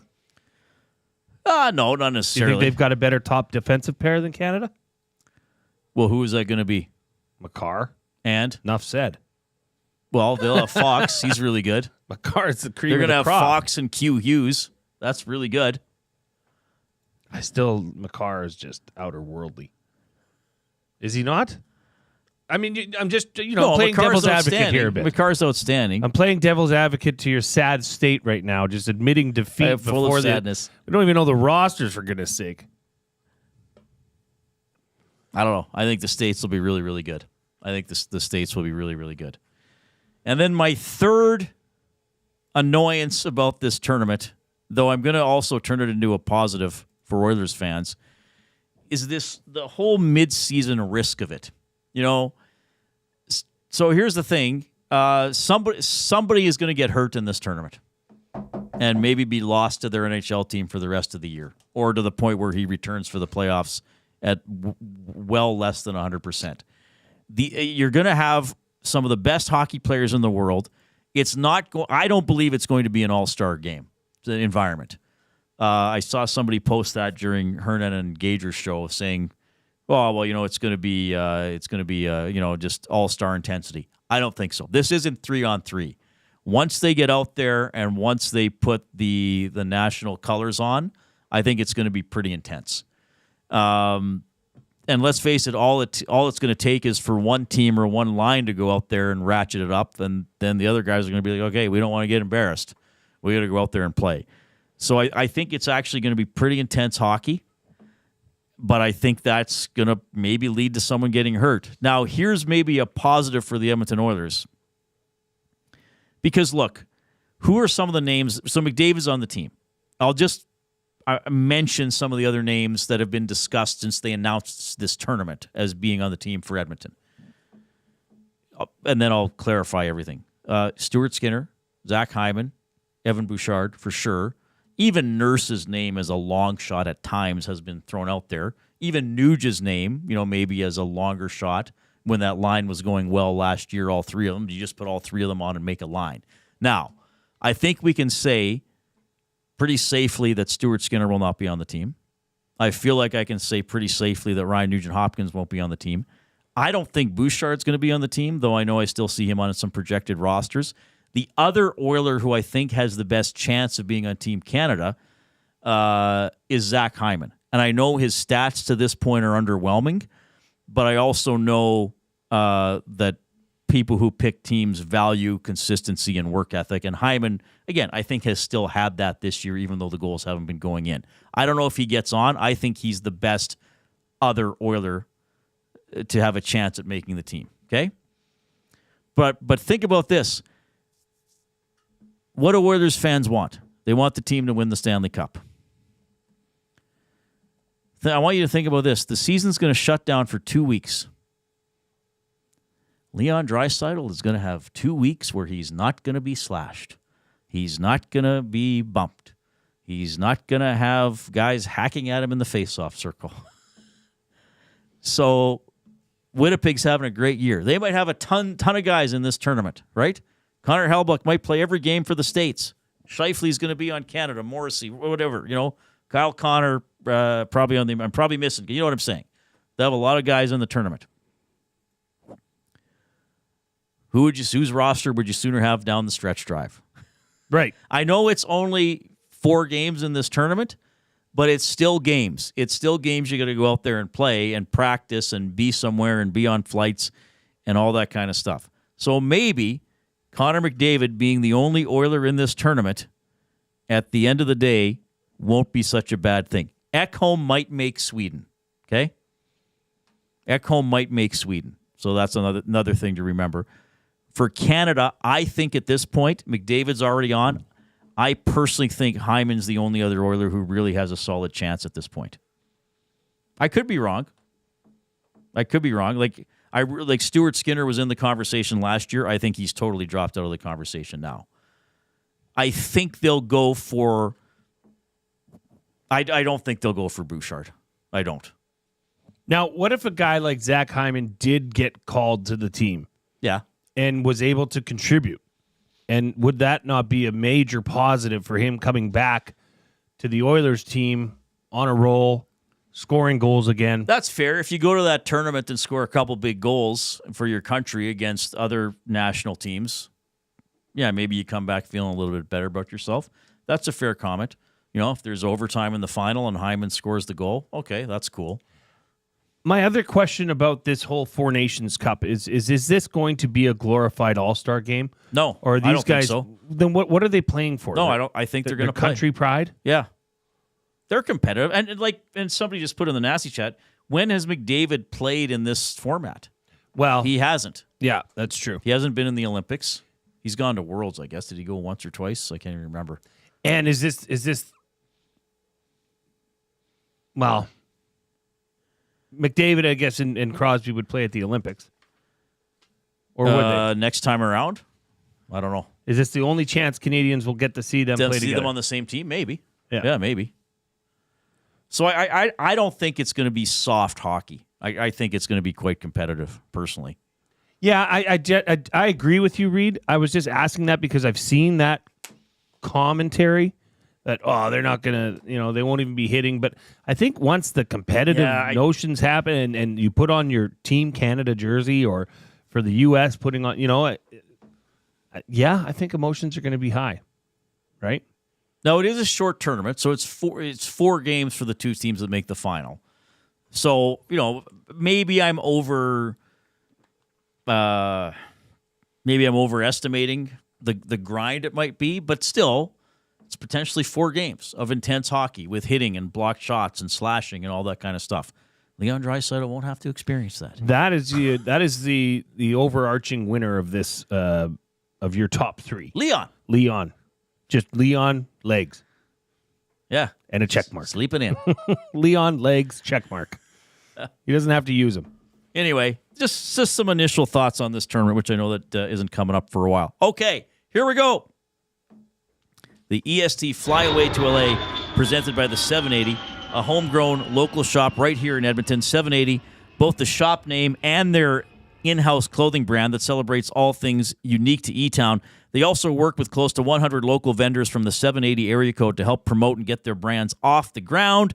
Check them out online at 780.com, the word 7, numbers 80.com. 5 locations, Southgate, Londonderry, Kingsway, St. Albert, and the Outlet Mall by the airport. You are trying to qualify to win a trip to LA December 26th to the 30th, flight for 2, hotel, rental car, tickets to see the Warriors play the Clippers, the Cardinals play the Rams, and an NHL game featuring Edmonton. You text in the keyword to 780-218-9999. The keyword is Bouchard. The keyword is Bouchard. Bouchard. Yes. You do not have to type it in that tone. How would you type Bouchard in a tone? I don't know, actually. You just put a little musical note after, I guess. And would it be accent aigu? Or grave? Are those the two? I think. All right. Back with some of your texts and comments and nasty chat things. We are at 98 thumbs up. We have Bedard. We want Gretzky, and then we want Millwoods Christian. We want Millwoods Christian.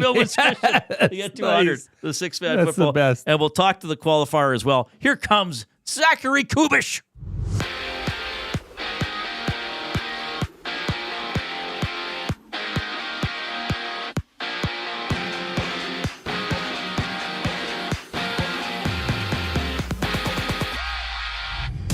Right now in the NHL, it's the Blues up 3-0 over the Devils. The Hurricanes down by 1 over against the Rangers, and the Wild with the only goal in their game against the Sabres, with all 3 of those games nearing the end of the first. 5 other games getting underway in just a moment, including the Maple Leafs facing the Panthers and the Flames meeting the Red Wings. And on the court, there's 6 active games right now, which sees the Bulls trailing 41-25 against the Magic. The Rockets up 35-24 over the 76ers, and the Clippers leading 37-28 against the Wizards. And later, it's the Raptors hitting the court with the Pelicans, and the Knicks going at it against the Mavericks. Just after the break, we ring up our qualifier for the EST Flyway to LA. I'm Zachary Kubish, keeping you up to date. Black Friday at FXR Edmonton is the place to shop for the best deals of the year. Whether you're looking for snowmobile apparel, riding gear, workwear, or a new jacket for looking stylish around town, FXR Edmonton is the place to be. Door crasher deals up to 80% off, and the entire store is on sale, so don't miss out. The best deals of the year. Black Friday at FXR Edmonton, 8 a.m. to 8 p.m. Come see us at 324 Mayfield Common. Looking for a winning strategy for your retirement? Contact me, Joaquin Gage at K4 Financial, where expertise meets dedication. I will always look for a careful approach to your retirement, ensuring your financial future is secure. From tailored strategies to clear, actionable advice, I'm here to guide you every step of the way. Don't leave your future to chance. Get in touch with me, Joaquin Gage, today at k4financial.ca or email joaquin.gage@k4financial.ca to start planning for a brighter future and a more secure retirement. At Mind 360, we invite you to embark on your mental health journey in a safe and comfortable space. Conveniently located in St. Albert, Mind 360 has a diverse team of experienced clinicians that offer a broad range of tailored services for children, adults, and families. Furthermore, we are very proud to serve our military, veterans, and first responders. If you're looking for counseling, treatment, or assessment, understand that you are not alone. Contact Mind360 at mind360.ca to book an appointment today. Edmonton Sports Talk delivers a mass audience of key, influential customers to your business, all while you associate your company brand with the biggest names, the hottest sports news, and teams from every league around the globe. Oilers and Elks, NHL, NFL, Major League Baseball, and the association, Formula One, soccer, golf. Oh, sweet mama! The excitement is palatable on Edmonton Sports Talk. It's where fans go to get their sports fix and where our partners find the most loyal consumers. Contact us today and see how our team on Edmonton Sports Talk can score the biggest goals for your business. With various advertising options available, email business@edmontonsportstalk.com or head to our website and send a message at edmontonsportstalk.com.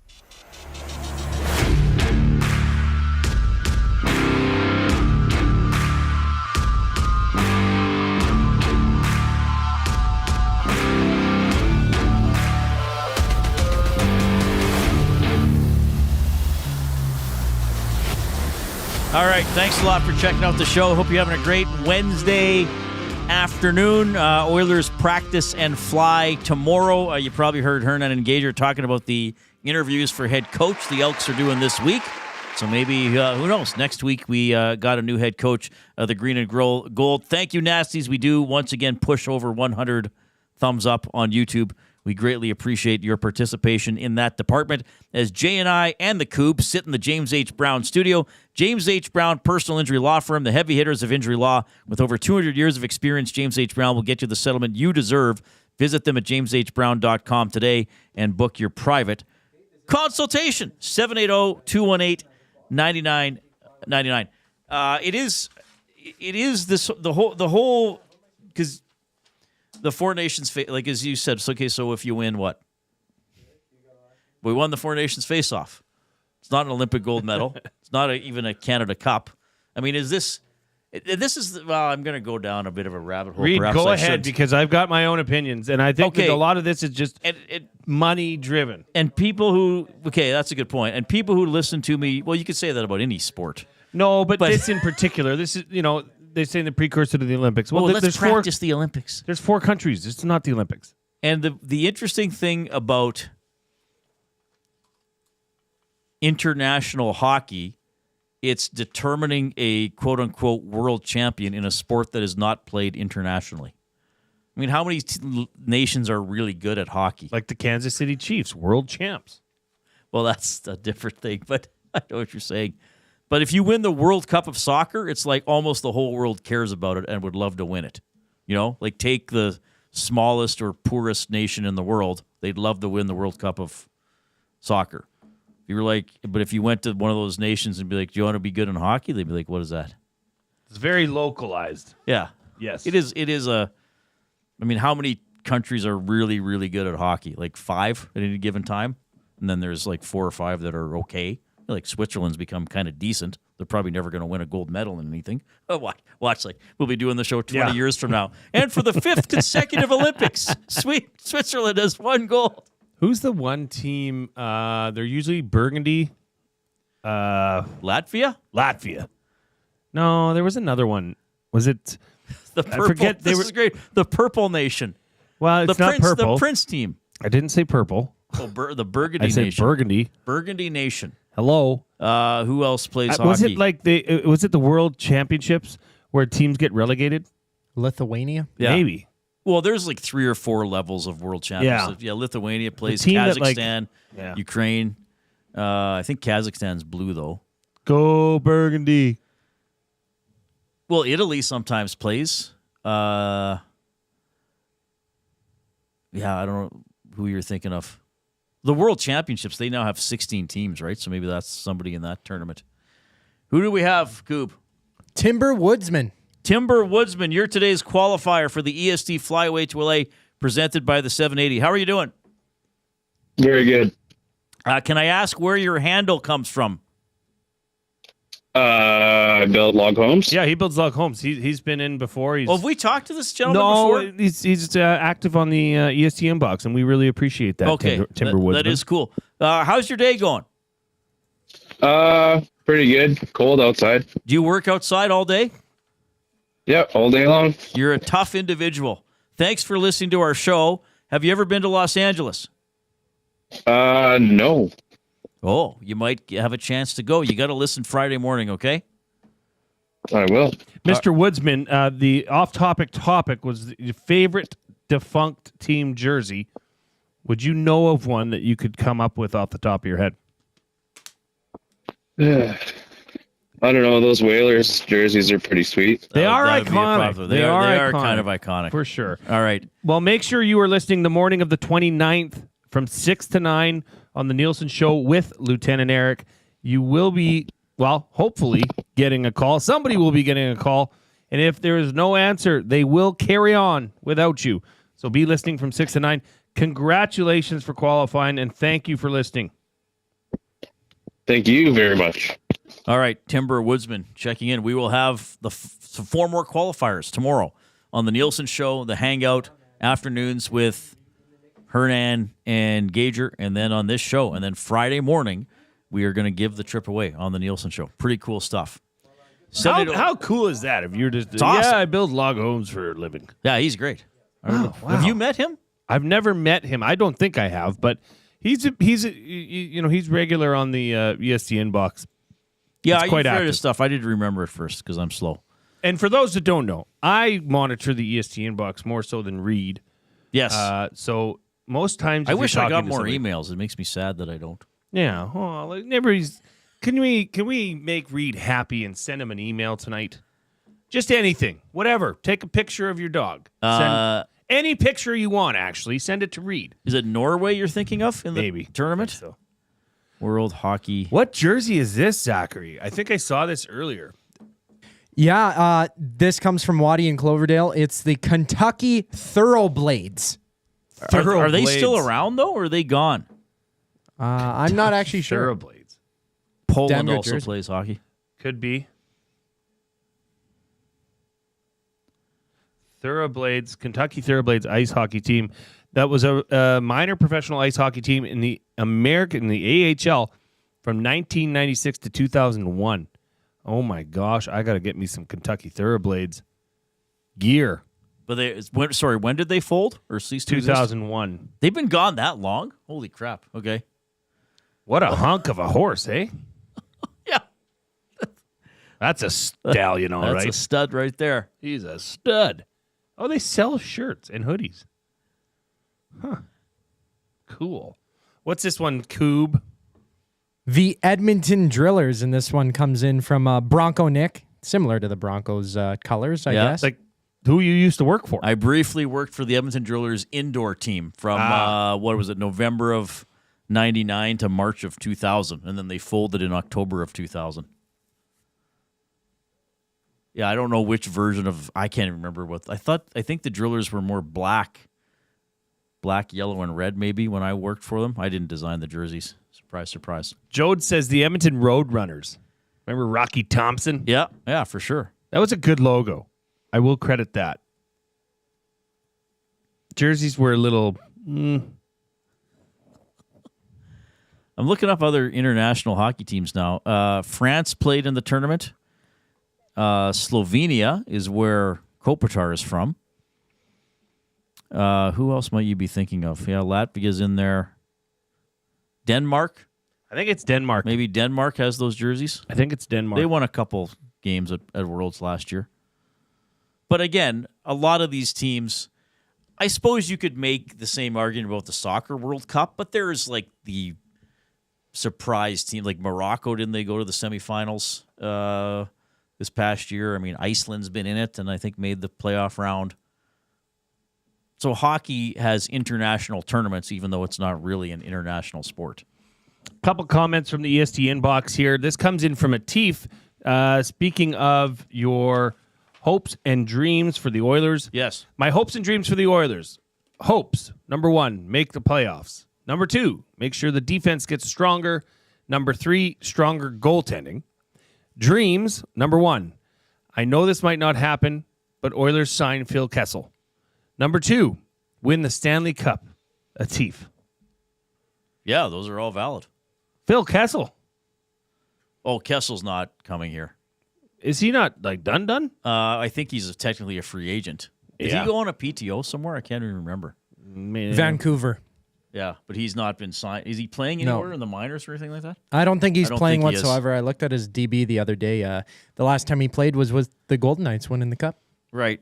Look at this, Reid. Yeah, I don't think Phil Kessel's going to be here. I don't know if you saw it earlier, but Himu Tartikainen was in the ESC the Nasty chat, and he says huge Shania guy or girl. I'm not sure who Himu Tartikainen is, but a confession has been made that says, I'm a pleasure delayer. Yeah. This is, I believe, the first case of somebody that has actually admitted guilt. They wait till the last minute to thumbs up the show. No, guilt. Maybe that's a little heavy-handed. Their approach. Yeah, your approach is,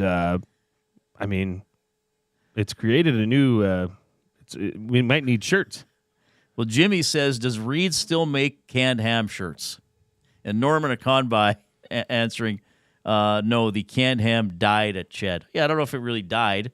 We got a bunch of jerseys made, or T-shirts made, thanks to Elite Promotional Marketing and a sales guy who was on board with the whole canned ham thing. And they made shirts, and we gave them away, and we gave them all away. If I had stayed, there probably would have been another run of shirts. I did not. You have? Did you ever see this shirt? Would it be inappropriate for me to wear it on this show? Absolutely not.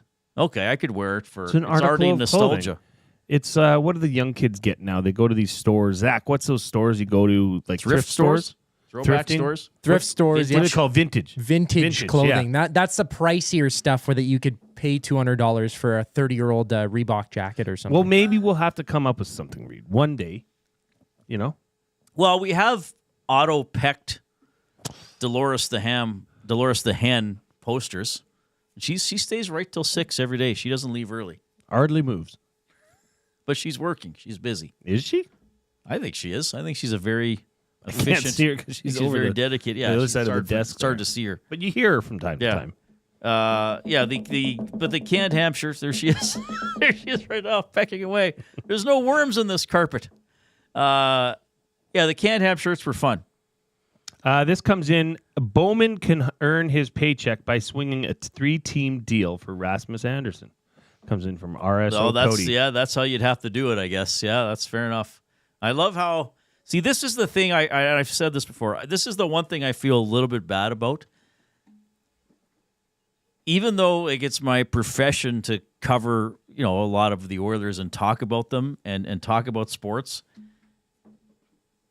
I just have grown to hate trade proposals and rumors because most of them don't come to fruition, right? Yeah, which is fair. So I feel it's not, I don't want to sound like I'm discouraging people from making them. It's just oftentimes I won't have much to say about them. Yeah.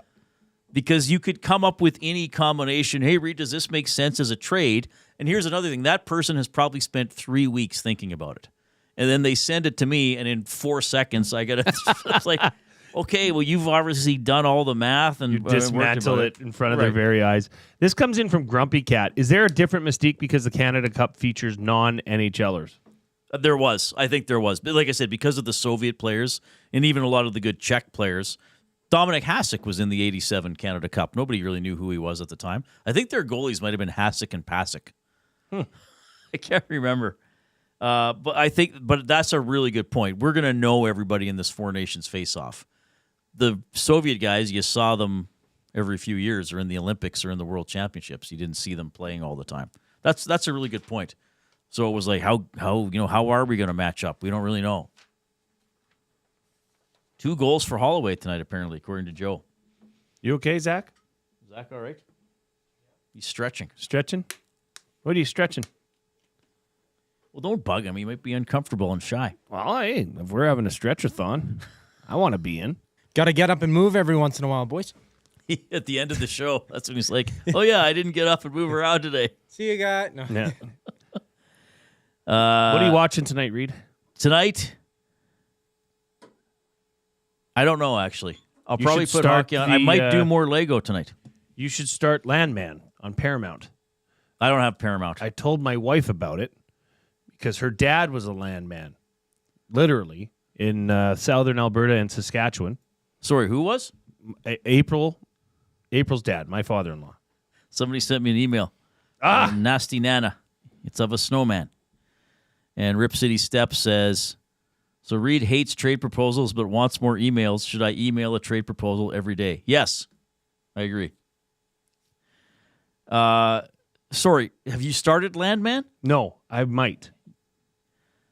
I've heard I don't very know good what things series about I'm going to watch next. By the way, we should watch it together, last night's- separately but together, so we can review it. Tweet each other, text each other while we're watching. Yeah.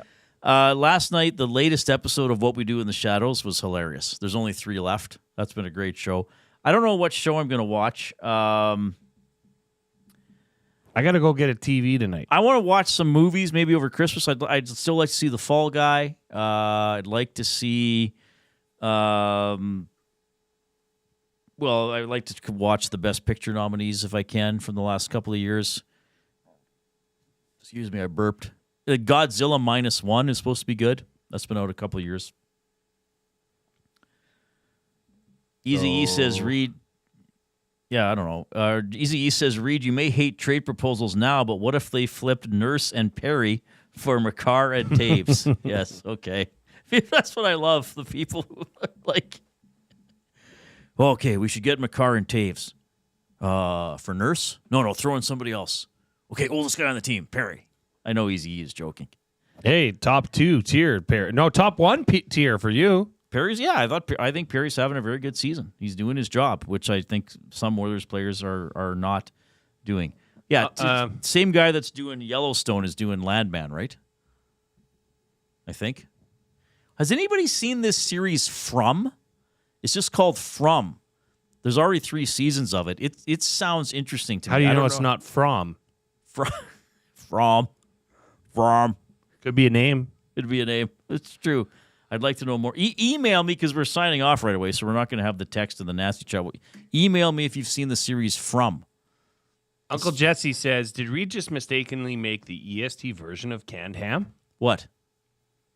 That thing. Oh, the hen? Yeah, we'll probably have hen T-shirts or posters at some point. Dolores is great. She's just weird. She's awkward. Well, she wants to be on air, but just evaluate her for what she does. Okay, hey, Coop, you did a great job today. I hope you're stretched out. Glue guy, outstanding work. I loved your hopes and dreams for the Oilers. That was a great list. You really impressed me today. Dare me to dream, Reid. We're back tomorrow. We'll be watching NFL during the show. I'm sure we'll have some special guests for you at that point as well. Have a good evening, Nasties. Get to know the winners, props, plays, parlays, and more with Nielsen and Hustler. Weekday mornings at 11 on The Lock Shop. Only on EdmontonSportsTalk.com.